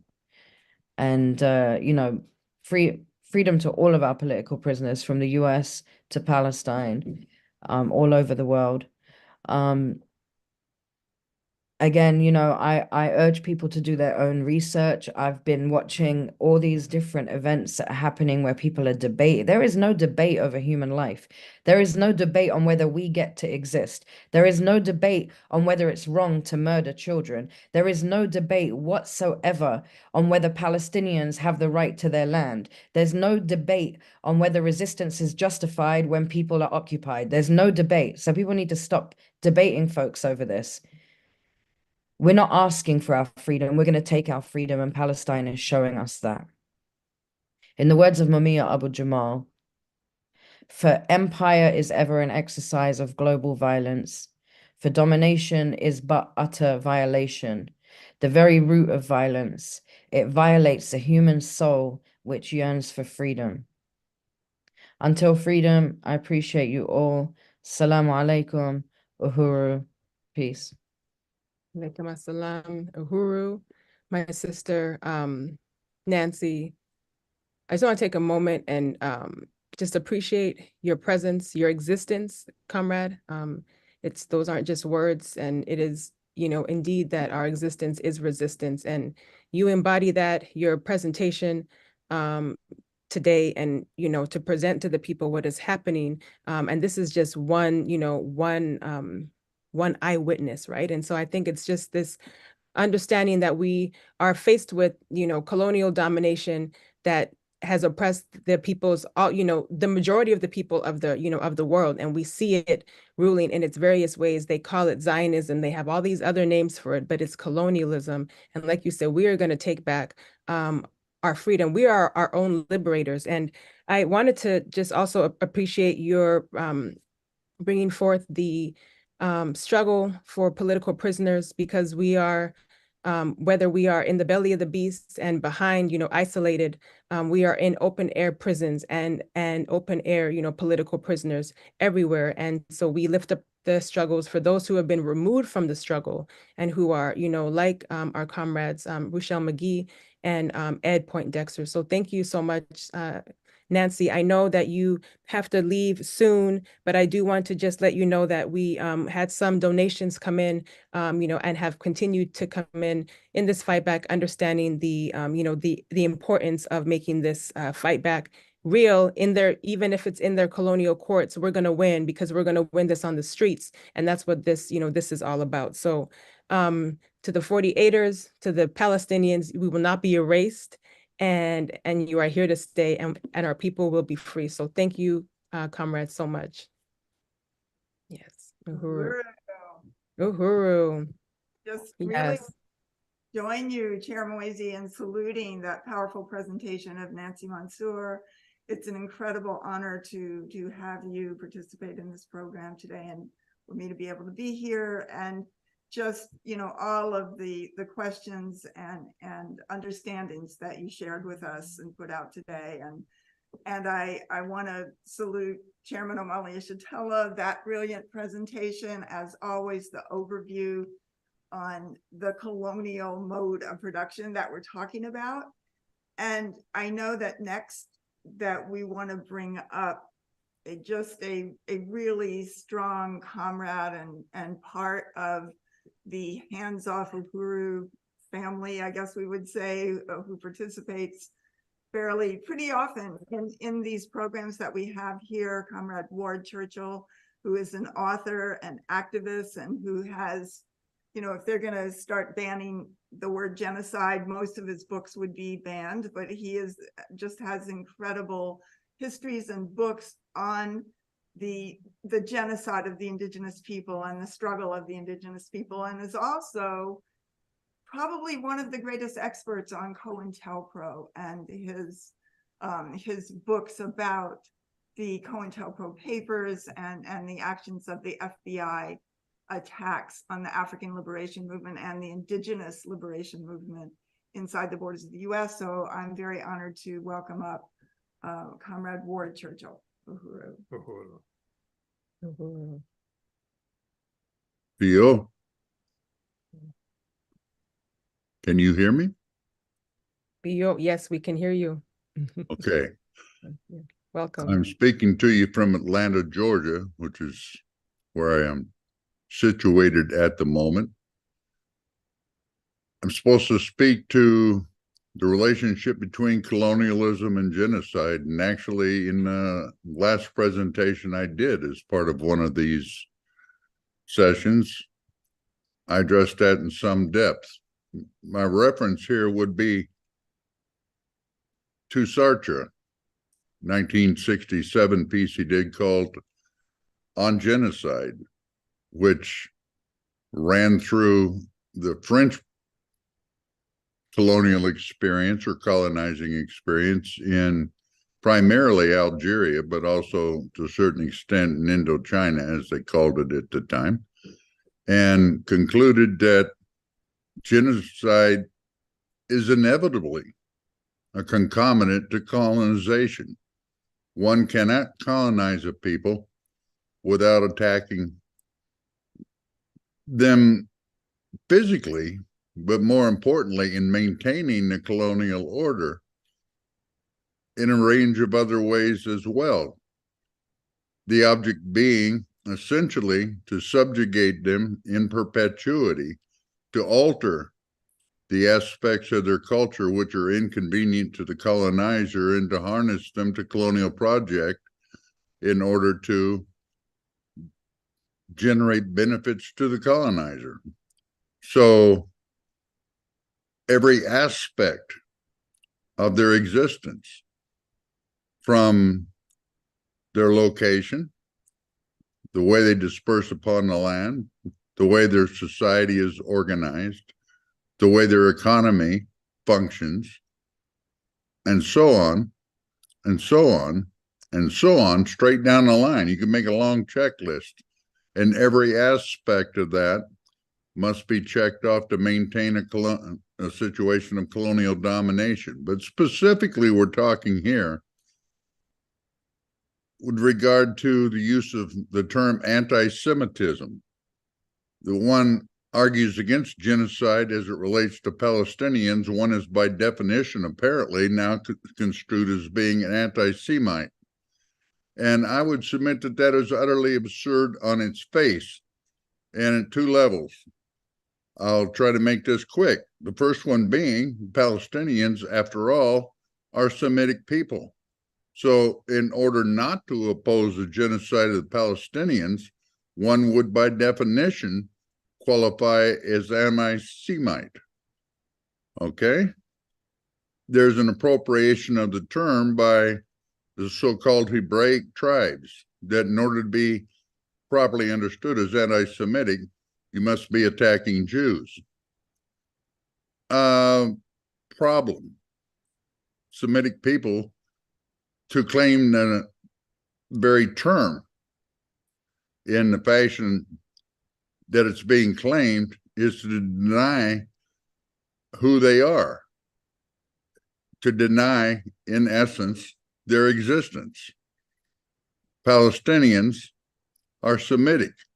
But the second level of this is, and this goes to the notion of the right of return and the relative entitlement to that between Palestinians and Jews, is that clearly the Palestinians were pushed off their land in an ethnic cleansing operation, well documented, in 1948.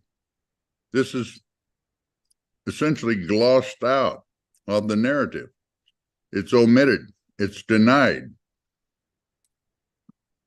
In the standard narrative, Palestinians left what would become the state of Israel voluntarily to avoid the nature of the interaction they would expend in a Jewish state with the Jewish population.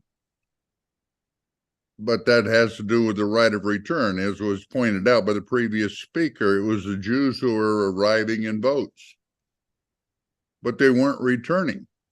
The reason they weren't returning is because, by and large, they'd never left. There was no diasporic scattering of the Hebraic tribes that occurred, depending on whose account you're reading, in the 1st century current era or in the 7th century current era. It doesn't matter. Who left were the privileged, the elite, some theological figures and so on. The bulk of the population that was Judaic at the time remained on the land. They remained on the land through a period of Christianization, and most of them converted to Islam. If you want to check genealogy, then the preponderance of the so-called Palestinians today, and they have been called Palestinians since Roman times, those were the Judaic tribes. All right? They're Semitic. The preponderance of the people coming in from Europe are not. It is claimed that Judaism was never a proselytizing religion. Well, that's nonsense. It always was.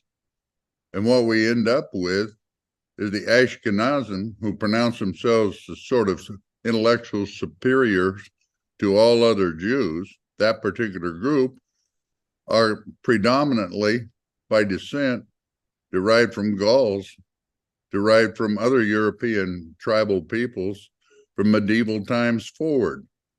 In the East is where you're looking, and that was a preponderance of the people killed in the Holocaust. And the Holocaust is a standard boilerplate anchoring the right of return in the persecution of the Jewish people. These are not the sons of David or Abraham or anybody else. They're Khazars. They were converted to Judaism over a period of centuries, but Khazars are Turkic and to some extent Mongols. You have a confluence of those two peoples, neither of which is Semitic in background. And, you know, they're Jews by virtue of Judaism, practicing the faith, but not by descent. There's nothing for them to return to in the Middle East. If you're looking to the Sephardi, you're looking predominantly at Berbers from North Africa. They're North Africans. They are Africans. They are not Semitic peoples. They are not to be confused with Arabs. And Palestinians, by the way, always viewed Arabs as the desert people, the term, you know, and so forth. So Palestinians have an absolute right to return to the land that was from which they were displaced violently in 1948, ethnic cleansing and intending to make a Jews-only state. Very few Palestinians were being allowed to remain, pushed into refugee camps, and here we are, you know, more than a half century later, and they've been in refugee camps ever since, in Lebanon, in Jordan, in the West Bank, in Gaza, and so forth. They have a right to return and recover the property that was appropriated from them by main force in 1948 and thereafter. In order to have someplace to return to, you must first have been left or been pushed off. And you have the mythology of the Jewish displacement, but it never occurred. And the Jewish people, as Shlomo Sands has not very long ago documented thoroughly, the Jewish people, the Zionists who came in and created the state of Israel, were never Semitic, were not returning. They were capturing land upon which to create a state they called a colonial beachhead. Well, what's happening to the Palestinians not only is genocidal, it has been genocide all along. And if you read the Zionist tract all the way back into the late 19th century, that was exactly the design, to push them off the land, to create a Jews-only state, a specifically Jewish state, under whatever narrative would serve to rationalize and justify that, and to deny the Palestinian existence, hence calling them Arabs rather than Palestinians, hence claiming, as David Ben-Gurion did, and as Golda Meir did, and as any number of other prominent Zionists have claimed all along, the Palestinians are an invented people. But on the contrary, it's the Jewish people that was invented in a very, actually, not all that complicated, as long as you take lies and the pretexts that are created to justify the lies for what they are. So this denial of the right of Palestine to exist, and the fact that the Palestinians have ever existed, as being kind of the ultimate in genocidal posture, and corresponding quite well to something I discussed last time, which was the Puritan fathers in the United States kicking off the genocide here with the Mystic Massacre and a set of laws to deny the existence of the Pequot who were massacred there, and to drive them from the memory of man, as it was put at the time.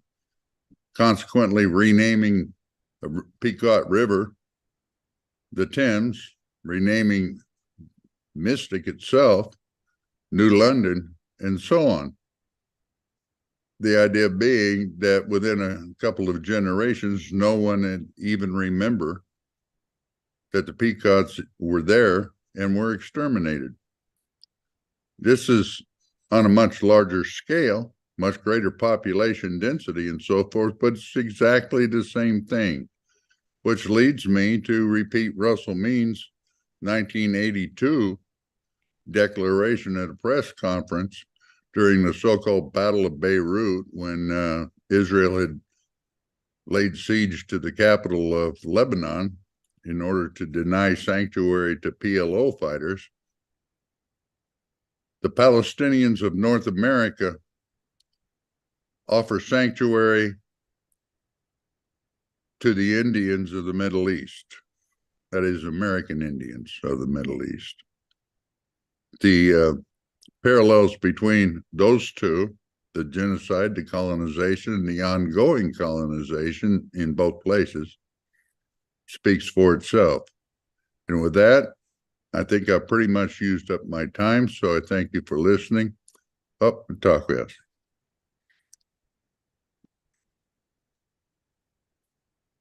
Wow. Just I have to say, Ward, I have to go off camera sometimes because I'm taking a lot of notes when you're up. And I think it's, really important because it's one, I just really want to salute your presentation, because there is so much history that we just, this is just so important. I just want to say that. And I know that we're on YouTube, we're on Facebook, and I encourage people to go back, and at least maybe I'm speaking for myself, but there's just so much history that, once we see what is, happening, and even understanding colonialism just connects the dots. And so even when you're, looking at things, historical events that we've seen in textbooks and, in the past in schools, we can look at it now and understand why it was being taught that way. You had mentioned something earlier that, that really spoke to this trying to erase and to even flip, and as we see, the colonized is always going to be seen as the, the colonizer wants to be, see itself as the victim, right? And this is how it's able to wage this war against the people. And I wanted to just appreciate you. I know that wasn't the best sum up, but I just wanted to say thank you, Ward, for being here. And I know Penny may have a few things to say as well. Oh, we switched cameras. Okay. But we were just really appreciative of your most recent presentations as well on various other platforms of the Uhuru movement, and salute to you so much. Uhuru. Uhuru. Uhuru. Uhuru. I just really want to unite Chair Moise and saluting Ward Churchill for that just incredible really profound historical and scientific presentation that he just made. That was very, very on point, as always, and very helpful. And I know next we are going to introduce Jesse Neville, who my comrade, a member of the African People's Solidarity Committee, along with me under the leadership of the African People's Socialist Party and Chairman Omali Shatella, and the chair of the Uhuru Solidarity Movement. So just really want to welcome you, Jesse, who's going to talk to us about the whole responsibility of Jews, of Jewish people, to unite with the liberation of Palestine and of African people here and around the world. So Uhuru, welcome, Jesse. Uhuru. Thank you, Chairwoman Penny, and thank you to Chair Mwezi. It's a great honor to participate in this incredibly important discussion today, hosted by the Hands Off Uhuru Anti-Colonial Free Speech Coalition on the subject of anti-Semitism as a weapon against anti-colonial free speech.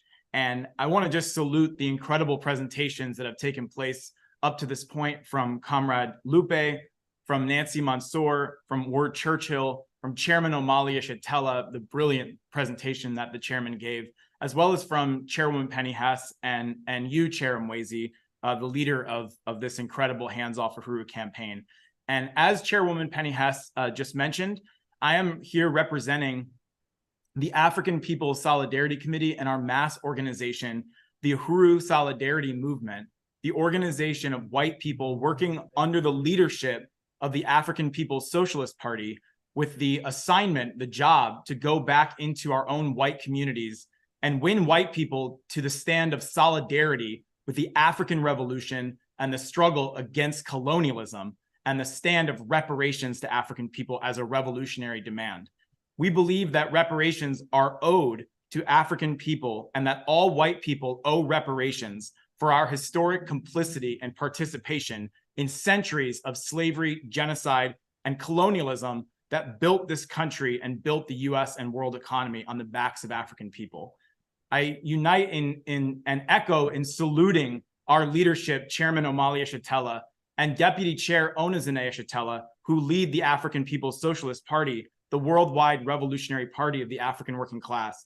And I also salute again Chair Mwezi Odom for leading this Hands Off Uhuru campaign that is so profound and has so much impact all around the world, as well as again saluting Chairwoman Penny Hess, the chair of the African People's Solidarity Committee, under whose direct leadership I have the honor to work, and who has done this work of building white solidarity with Black power under the leadership of the African People's Socialist Party for 47 years, since the founding of the African People's Solidarity Committee.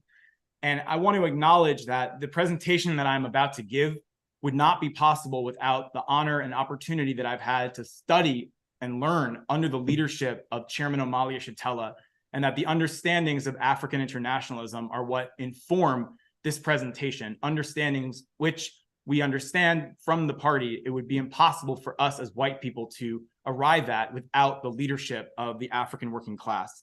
So first, I begin by stating, as always, our position as the African People's Solidarity Committee and Uhuru Solidarity Movement, which is the position of the African People's Socialist Party, that it is the responsibility for every Jewish person, every white person who is also a Jew, I should say, to stand in unconditional solidarity with the right of the Palestinian people to struggle and resist and to free their land by any means necessary, every last millimeter of their land from the river to the sea, and that we cannot walk over the bodies of African, indigenous, and colonized peoples here in the original Palestine, in the original colonial settler state built on stolen, occupied land, to protest what the same colonial system is doing in other parts of the world.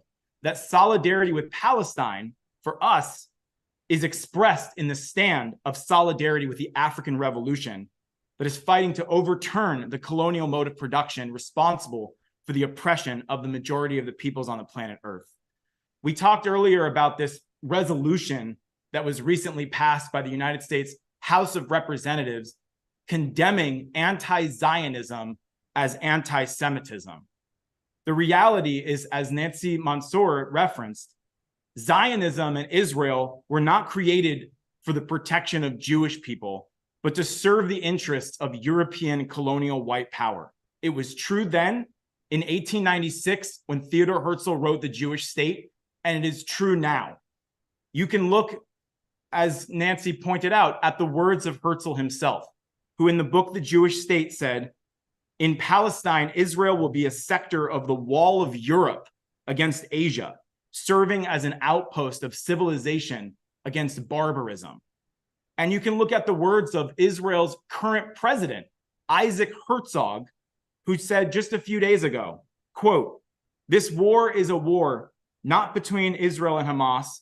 It is a war that is intended really, truly to save Western civilization," end quote. Therefore, the false hysteria around anti-Semitism is only based on a concern for the interests and security of Jews, to the extent that you assume the interests and security of Jews are one with the colonial system. It is in reality, as Chairman Omali Yeshitela says, an ideological tool of imperialism to protect this colonial entity known as Israel, and to protect, shield, and give cover to this so-called Western civilization built on slavery and genocide, what Chairman Omali Yeshitela calls the colonial mode of production. The chairman has made this observation before, that in every major city in this country, including maybe even cities that aren't considered major cities, here in St. Louis, for example, you will find a Jewish Holocaust museum. There is also one in St. Petersburg, Florida.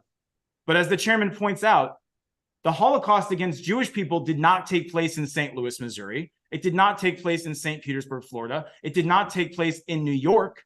The Holocaust that took place here was the Holocaust perpetrated against the indigenous population, against African people. The Holocausts which are obscured and silenced by this ideological weapon of raising up the Nazi persecution of European Jews as the ultimate crime committed by one group of human beings against another. And the chairman has long been attacked for being a, quote, anti-Semite for stating this truth, for stating the truth that the colonial ruling class, as the chairman has said, needs the 6 million Jews killed by Nazis, needs to hold them high up above the heads of all of humanity to say, look, this is the ultimate atrocity, a monumental horror unrivaled in human history, a unique event that cannot and should not even ever be compared to anything else. They need to abstract from history the deaths of those European Jews killed at the hands of other Europeans,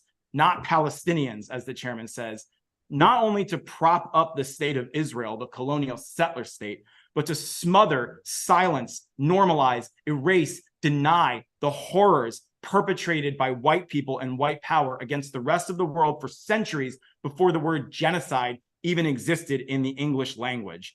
And once established as the template for all human suffering, this ideological missile can thus be aimed at all colonized peoples who criticize, expose, and struggle against their colonial oppressors. This has been going on for a very long time, but it is intensifying in this period following the courageous prison break in Gaza on October 7th, with billions of people coming out around the world to express their solidarity with the Palestinian people. The colonial bourgeoisie, as the chairman refers to it, has been working overtime to paint the letter A for anti-Semite on the backs of all who speak out against the US-backed slaughter in Gaza. We are living in an era of a historic battle for the future of free speech. And at the front of the barricades, as always, is Chairman Omali Yeshitela and the anti-colonial free speech movement. When the FBI raided the Uhuru movement and indicted the Uhuru Three, the chairman warned us that this was the opening salvo in a whole new era of escalated repression of free speech and political expression in this country, which always attacks the African community and the African liberation movement first. And a year and a half later, this has proven to be completely correct. We are now seeing free speech rights eroded across the US, often in the name of combating, quote, anti-Zionism. Zionist Israeli government-backed student organizations on campuses are concocting a narrative that Jewish students have to live in fear as mobs of anti-Semitic rioters flood the courtyards of Harvard and other universities, chanting for the extermination of the Jews.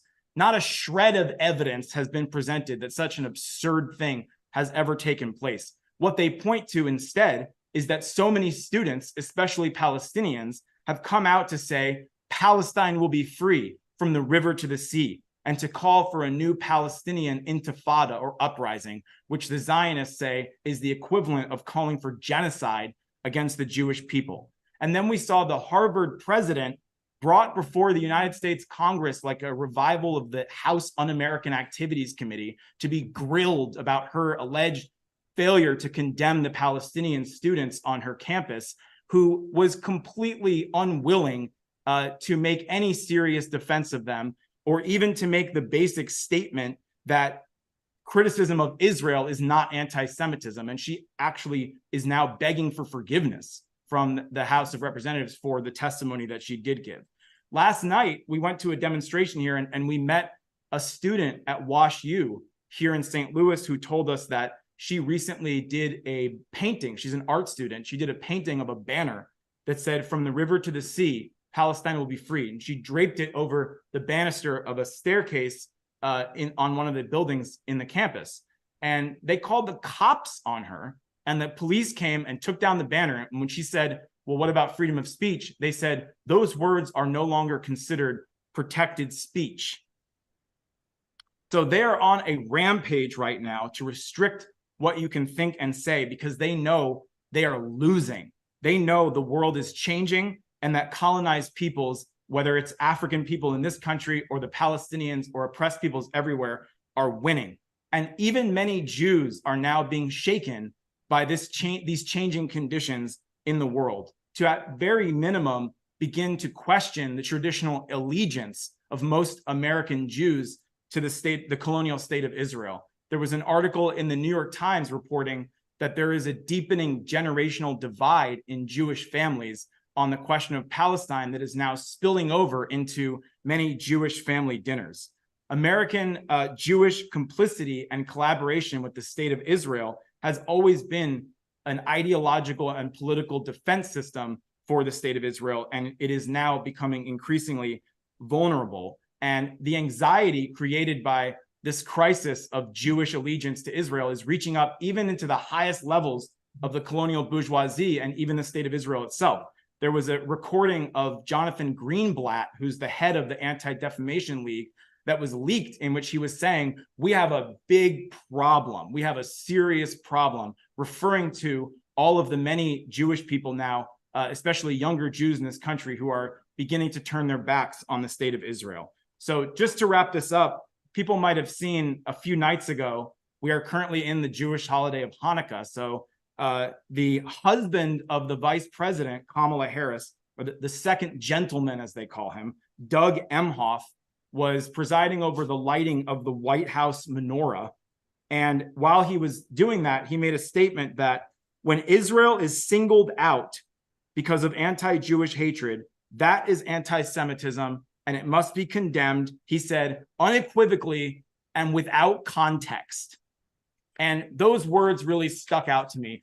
Without context. Why would context be so threatening to Doug Emhoff and to the colonial ruling class? Because the context of Israel is not the Nazi Holocaust or a safe refuge for the Jewish people. The context of the state of Israel is colonialism, the colonial mode of production. So now is the time, as Chairwoman Penny Hess wrote in the book, Overturning the Culture of Violence, over 20 years ago, for Jewish people to use the history of our experience in Germany, so long weaponized by the colonialists to justify even greater horrors in our name, as an opportunity instead to stand in solidarity with the African oppressed and colonized peoples of the world, not to find solutions at their expense. We can find our way towards this principled relationship through reparations and solidarity under the leadership of the African Revolution.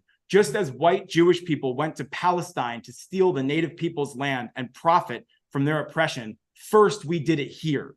Like all other white European subgroups, we came to this occupied land looking for a better way of life, and we found it by stepping on the backs of African people.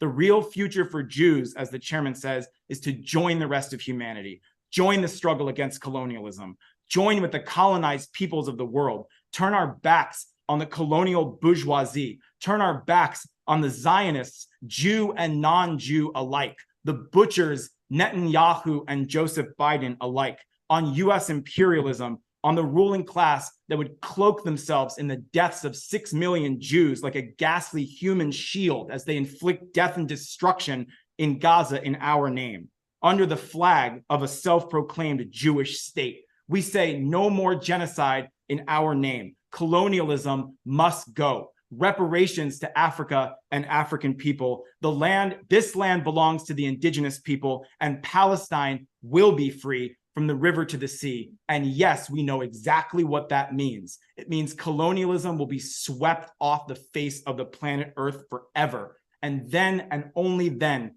can there be genuine peace. So I close by inviting everybody who wants to join this growing movement. We are holding the African People's Solidarity Committee on December 27th. We'll hold a webinar titled Jews Against Colonialism, featuring Chairman Amalia Shatella, Chairwoman Penny Hess, myself, and other speakers to launch an Uhuru Solidarity working group to organize Jews to stand in solidarity with the African, Palestinian, and anti-colonial struggle under the leadership of the African Revolution. You can register at tinyurl.com/Jews Against Colonialism, Unity Through Reparations, Uhuru.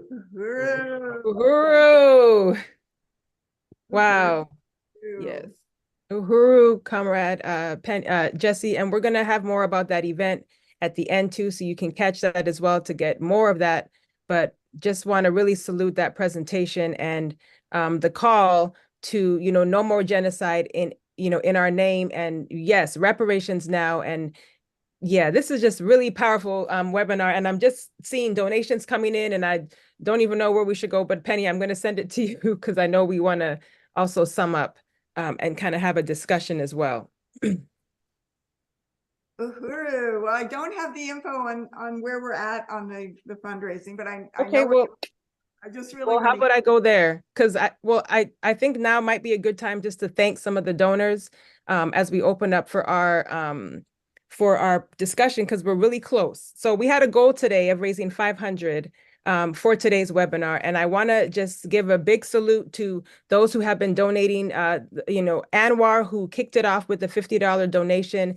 And I also want to thank comrades Kitty, Raya, Cara, Matsamela, Jesse, 2 anonymous donations, as well as Lisa, Leah, and chairman and deputy chair. So we're going to announce those totals, but we have actually exceeded our goal. So we are at $565 raised. And so we'll make sure that we go through and really thank everybody who has contributed. But so let's just keep on going, comrades. Uhuru. Uhuru. Right on. Uhuru, back to you, Penny. Yeah, so we're going to open it up for Q&A, and people can put questions in the chat. Also, we do have, I'm just going to say some questions that we do have here.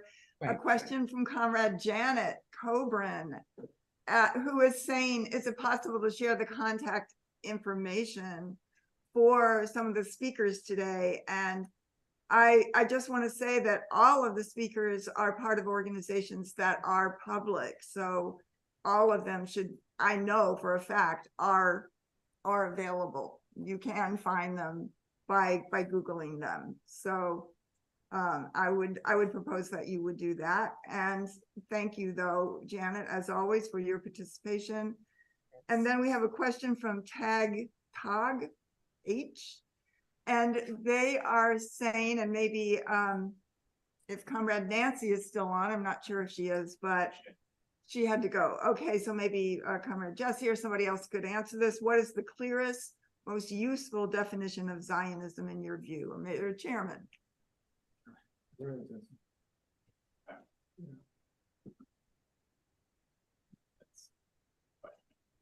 Please zoom this out. Yeah.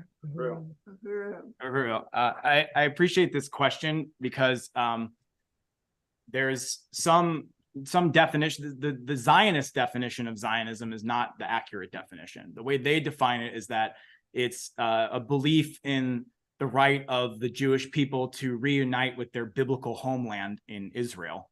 That's not an accurate definition of Zionism. A more accurate definition, as we understand from African internationalism, is that it's an ideology created to justify the entry into the colonial mode of production by a sector of Europeans who identified themselves as Jews, which envisioned the creation of a colonial settler state in various places, but ultimately on Palestinian land, that would require the expulsion and extermination of the Palestinian people as a precondition for its existence.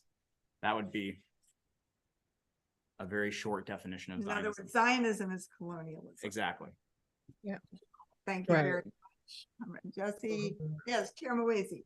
Yeah, I think that's, you know, a very simple question, and that response also helps to simplify what is really going on as well. You know, the theory of African internationalism helps us to see all of the various expressions of colonialism, whether it's racism, Zionism. I mean, looking at America itself as an idea that has, that has been able to wage war against the indigenous people and, steal labor, land, and life and the future. I just really want to appreciate that question, because I think that also helps us to remind us of what of the war of ideological imperialism on the people as well. So we have another question here I see from President Matsamela, and this one looks like it's addressed to the chairman, but also anybody I know can, even those who may have experience can also share.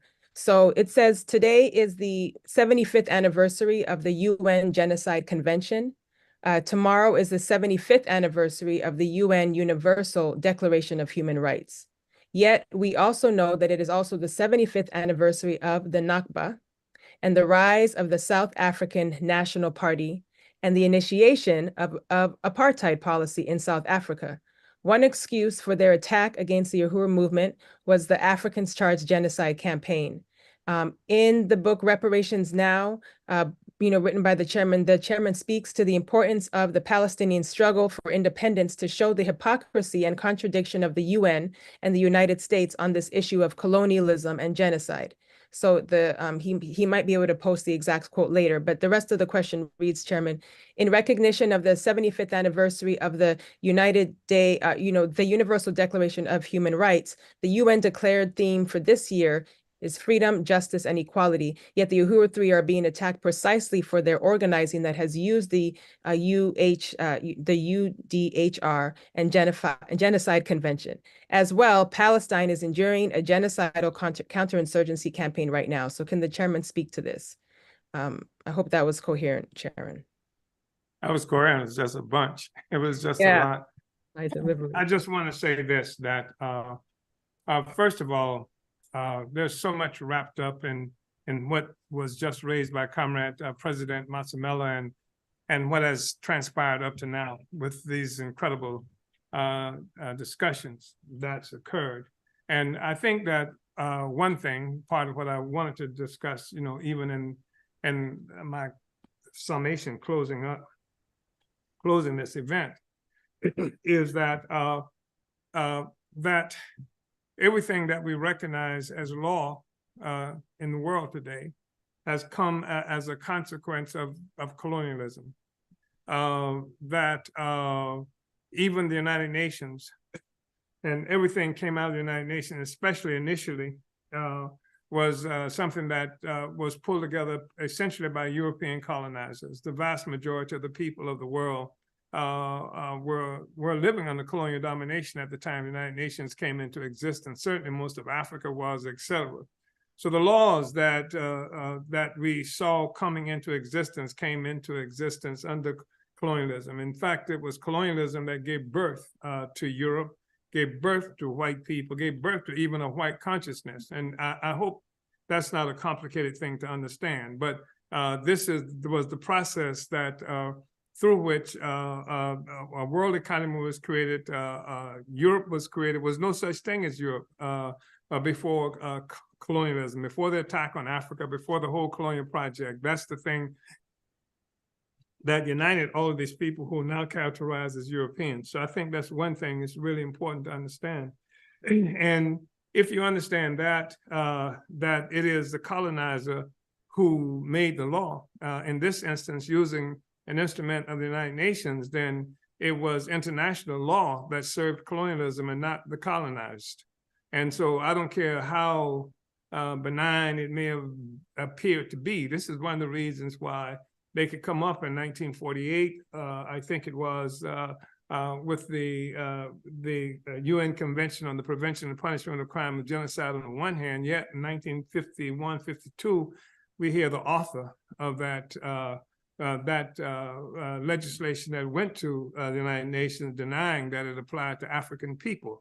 And we know that we've seen documents of how debates happen within the United States itself of not ratifying the UN Convention precisely because the possibility of Africans and indigenous people in this country would take the United States before the World Court charging them with genocide, even though it wasn't designed to apply to us. So, I mean, that's part of the reality that we are confronted with. And of course, there were some changes, alterations made with international law having to do with human rights and things like this.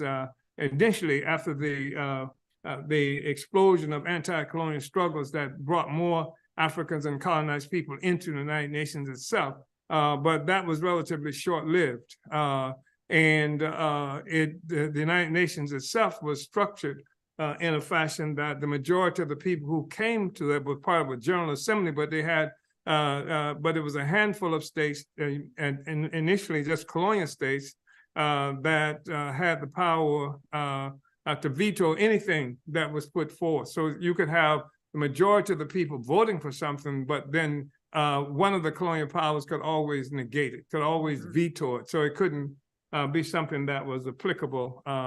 So that's part of what it is that that we are looking at. And you know, somebody raised the thing about how the colonizer, you know, presents itself as the victim. In this instance, we're talking about Palestine, but all the other cases that we're looking at, the colonizer is always the victim. And to some extent, that's true. Because the colonizer became the colonizer as a consequence of attacking everybody else. So when we see a response to that, like in Palestine, it's the Palestinians who made this unreasonable attack on the colonizer. The whole thing that was done to the Palestinians, that continues to be done to Palestinians, is liquidated. So I don't know, there were so many things that were connected with what Comrade President Masamela raised, and I'm sure that I did not speak to most of it, but that's off the top. Those are some of the things that that come to my mind. Uhuru. Uhuru. Thank you, Chairman. And Chairman Wasey. Yes, and thank you, President Matamela, for that question, and Chairman, just for, you know, contextualizing again all the various expressions of colonialism and its iterations, and that, you know, we have to be able to see it as that. And this should actually be the most simplest way for us to understand the world, especially as the, you know, as dialectics. It is one or the other. And you know, I just really want to salute this this discussion. We do have another comment here. I don't know if you see that one, Penny, from Comrade Sayero. And just also another comment that came in that is from Zinga Asiata, that says, they will never silence us. We are on the right side of history, and we are going to get, and we are going to demand and get reparations. And indeed we are, and we're in the process of doing that. And that is what is a threat to this system. It's not just what we say, but it's what we do.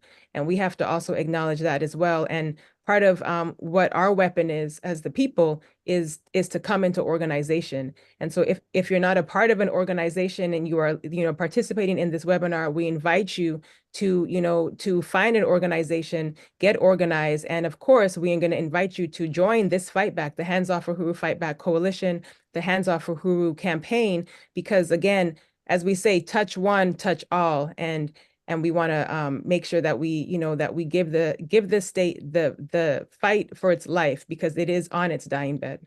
Uhuru. May I? I know Yes. Sayero is coming up. I just wanted to say, I think it's really important that one of the things that's missing too often in this discussion, and that's been the case since the military defeat of the Black Revolution in the 1960s. When I say military defeat, I'm talking about the massive assassinations, imprisonments. We don't even know a number of people who were part of our movement who were thrown into prison, and people who were not part of our movement were also thrown into prison as anti-colonial measure.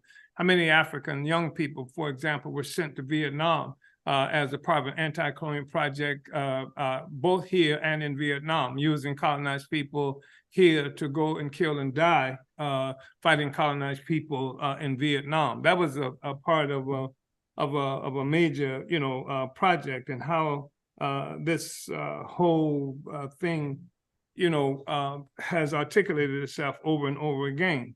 But what has fallen out of a common understanding and recognition, sometimes even by Africans ourselves, is that African people in this country are not indigenous to this land, that we came here at gunpoint, that we came here as captives, and that the struggle of African people has always been against colonialism, whether Africans were conscious of it or not, conscious of the actual relationship that exists between ourselves and our oppressors. It is colonialism that we've been fighting against. And when we say you're fighting against colonialism, you're fighting against self-determination, the right to be in control of our own affairs. That means self-government, to be a self-governing people, et cetera. And for the longest period of time, up until throughout much of the 1960s, that was something that was clear. It was clear to Africans, it was clear even to white people who existed in this country during that time. The struggle against colonialism for African people permeated because it was part of a whole worldwide movement, and it was something that penetrated virtually every discussion, every dinner table discussion.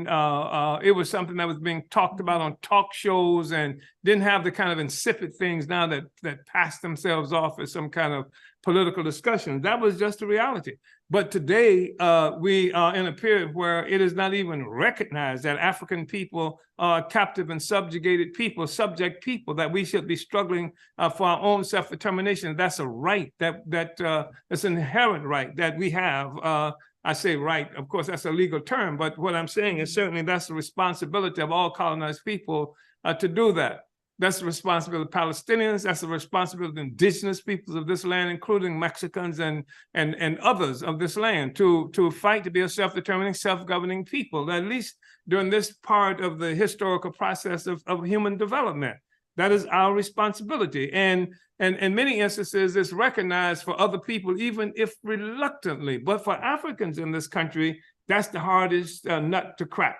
The fact that Africans are a people with the same kinds of aspirations as other human beings on the planet, to be in control of our own lives, our own future, to be able to guarantee that our children will have a future, be able to live without worrying about the cop going to kill us at the next stop, or that the things that's happening right now, where these ridiculous charges that's been waged against me, against the Uhuru 3, that somehow Russians told us to fight for our freedom or to articulate aspirations to be free, to do this kind of thing. We can say free speech, free speech, free speech, but the question really is freedom to challenge the colonial relationship. That's the thing that we are being assaulted for. We are colonized. We are fighting against colonialism. And we haven't even broken the colonial law to do that. We're using the colonial law to facilitate the struggle against colonialism. So they will cannibalize themselves. And that's what we see happening throughout this country right now and much of the world. The so-called democracies, who believe in free speech. Yeah, you can be free speech as long as you don't say anything that's against us, against this social system, against this relationship that we've imposed on you. We are fighting to be a self-determined people. We cannot have dignity as a people if we willingly submit to this. And the threat of death and the threat of imprisonment, which is always there, cannot be a deterrent. not for any of us who want to function as some kind of leading force. It's not just important for Africans, but the whole world needs to know that Africa is moving forward, struggling against colonial domination. That's the way the whole human people, all the people on the planet will be free as a consequence of this struggle. That is the origin of the whole colonial project that embraces and develops the entire world. So I just think I just wanted to say that, Comrade Sierra and Uhuru. Uhuru, thank you. I just the centrality, the colonial question, as you have defined it, the colonial mode of production, that everything comes from colonialism. There's nothing innocent. Freedom and colonialism cannot coexist. Thank you. That is perfect. Cannot coexist. Yeah. Uhuru. Yes, Uhuru. Wow. Go ahead, Chairman Penny. Thank you, Chairman. I just want to unite that very, very important. And yes, they cannot coexist. And we know how to, we have the science and the ability and the organization in order to help overturn that and to make that happen in this lifetime. And I know is there anything that you wanted to say to close? Wasn't the CEO? Yeah. Okay, yes. I thought you were also referring to his statement, Chairman. I didn't see his statement. I'm sorry. Yeah. Okay. Yeah. Okay, go ahead, Penny. I knew you were going to read that. Yes, Chairman O'Malley. The APSP and Uhuru Solidarity Movement broke no colonial laws, yet the colonizer is on the attack of freedom of our speaking out against these atrocious colonial injustices. So just really appreciate you, Sierra, for being on and for everything that you contribute to Hands Off Uhuru and this movement. And I know we're coming to the end of our program, and maybe we do have a report on how much we have raised. I know we were over. Yes.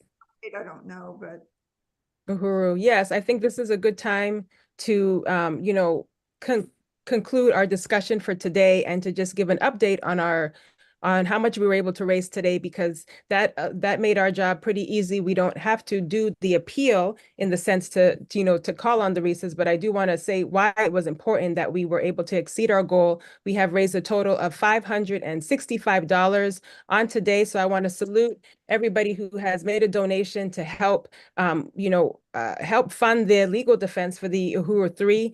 And, again, we want to make it clear that, part of it is that funds are still needed, for expert witnesses and court transcripts, travel, research, sketch artists. And like we said earlier, we are planning to sue the FBI. We know that $5,000 are needed, just bare minimum, to sue the FBI for denying the Freedom of Information Act and the, decades of surveillance on the Uhuru movement. They will not release what they have, so the question is, what are they hiding? And part of it is that this fight back and your donations today have helped to make that, to make this happen. And I saw in the chat moderators threw in, why not go for 1,000? And so we want to encourage people to continue to donate and to go to Hands Off Uhuru, handsoffuhuru.org/donate, and to contribute to this legal defense so we can continue to put the needs of this campaign out there on the ground to, continue to build this fight back. So I was going to just have that for the appeal, but I wanted to just thank our donors. I wanted to thank again Anwar for your $50 donation, Kitty for your $35 donation, Raya $25, Kara $50, Matsamila $20, Jesse $25, 2 anonymous donations, both $20 each, as well as Lisa for $20, Leah $100, and Chairman and Deputy Chair Onazane $100, and then a second donation that made $100. So that is a total of $565 raised for today. And again, I just want to salute everybody for that. Uhuru, comrades. Uhuru, and after this is over, I'm going to put in 35 to make it 600. I was trying to do the math in my head. All right. Okay, to make it, what'd you say? 600 or 60? Uhuru. All right, I see it there coming in. Great. And you know what, Chairwoman Penny, I'll go ahead and I'll match you and I'll put in another 35 as well. So All right, so that takes us to, and that's something I need to do right after this webinar. So that takes us to $635 raised on today's webinar, comrades. So just wanted to salute everybody for that. And I did want to also, before we move in, I know we do have some slides on two very brief announcements.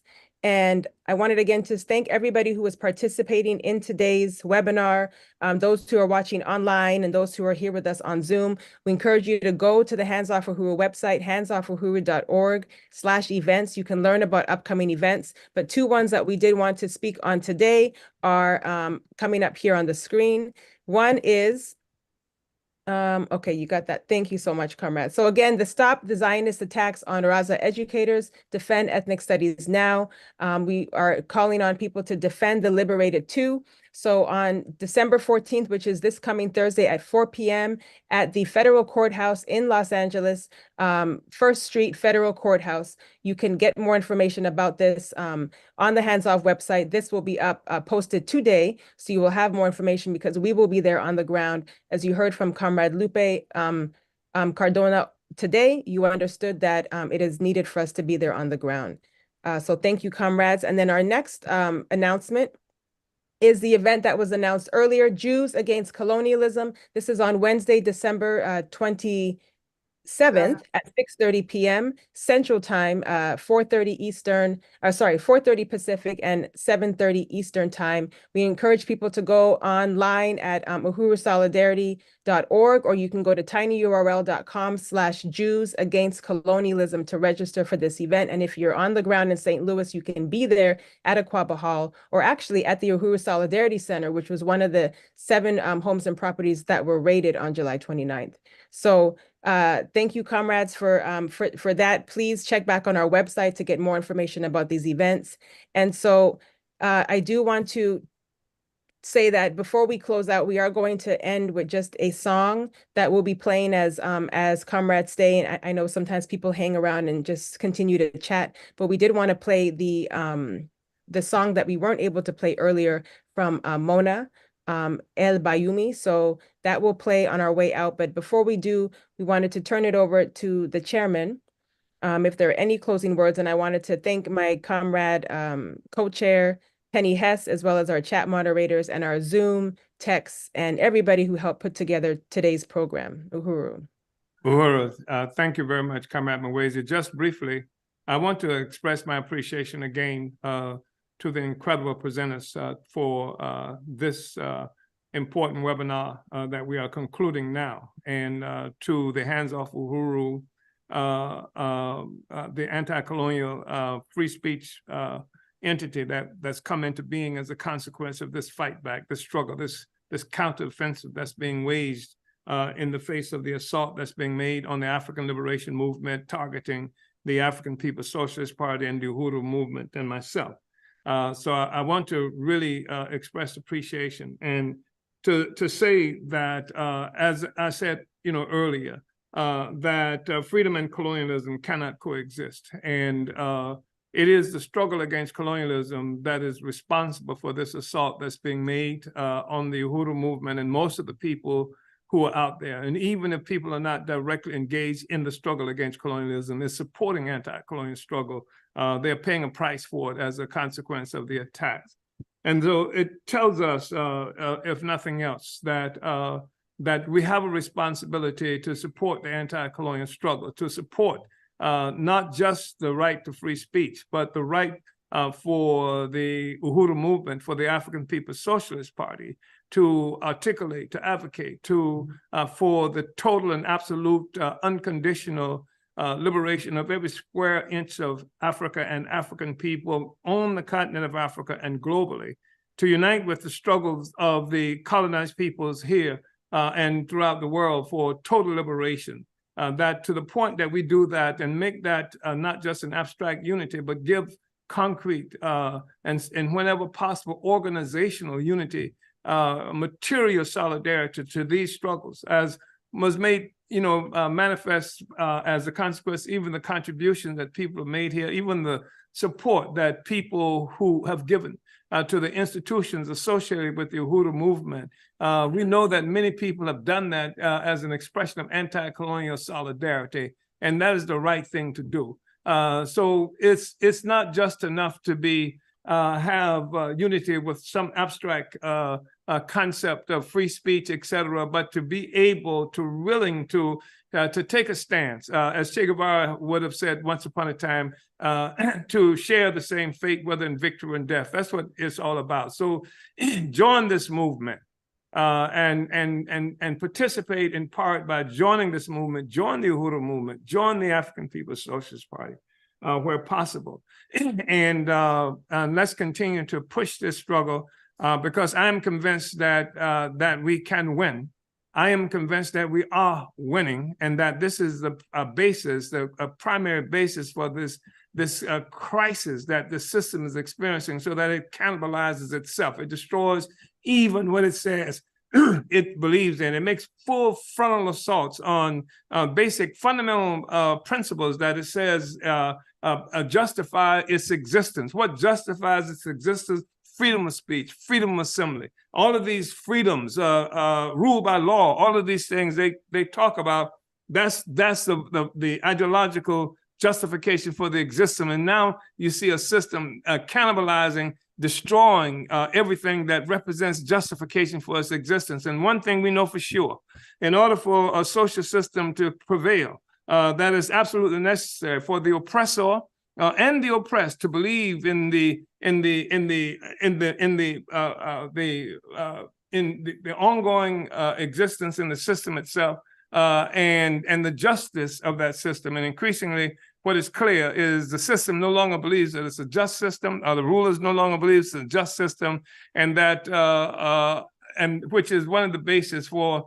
And it doesn't believe that that is an ever-ending system, which is one of the reasons they would attack all the things that gives that they promoted as evidence, example that it's a just system. So I want to thank everybody for being there. Thank you, Comrade Mwezi. Thank you, Comrade Pendergast. Thank you to the Hands Off Uhuru, Hands Off Africa forces.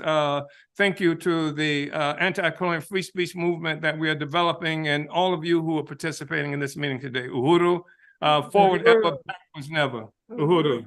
Uhuru. Touch one, touch all. Uhuru, comrades. Thank you, Chairman. All right, we conclude that video.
سجل أنا عربي، سجل أنا عربي، سجل أنا عربي، سجل أنا عربي، سجل أنا عربي، سجل أنا عربي، سجل أنا عربي، سجل أنا عربي، سجل أنا عربي، write it down my identity، املى بذات الملايين، ارفع راسك انت عربي، سجل أنا عربي، سجل أنا عربي، سجل أنا عربي، سجل أنا عربي، سجل أنا عربي، سجل أنا عربي.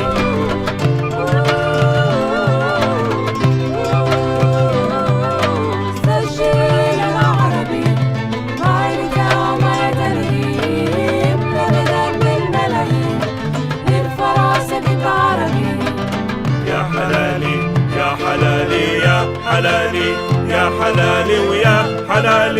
يا حلالي ويا حلالي ويا مالي يا حلالي ويا مالي ويا حلالي ويا مالي يا حلالي ويا مالي ويا حلالي ويا مالي أحمل فكر القومية وأغني أغاني ثورية لازم طهر بلادنا من القهر والتبعية يا حلالي ويا مالي ويا حلالي ويا مالي يا حلالي ويا مالي ويا حلالي ويا مالي رابعنا دايما يتطور ونحوله جذرية صريح مسلم في دولتنا المدنية ويا حلالي ويا مالي ويا حلالي ويا مالي يا حلالي ويا مالي ويا حلالي ويا مالي أحمل فكر القومية وأغني أغاني ثورية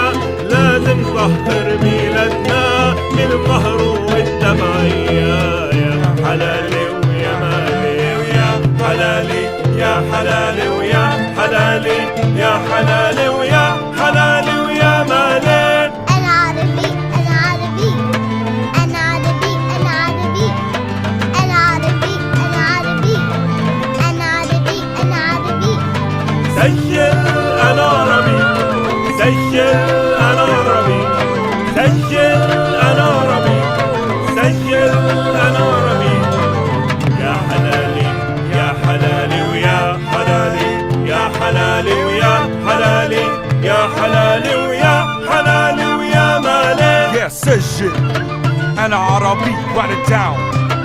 My identity, no interference, no intervention without the puppets who later put into detention. Power to the people who voice the dissent. Our lives can't be purchased, we are not for rent. Stand up together as a people united. Tidal wave of resistance, revolution ignited. سجل أنا عربي أنا عربي أنا عربي سجل أنا عربي أنا عربي أنا عربي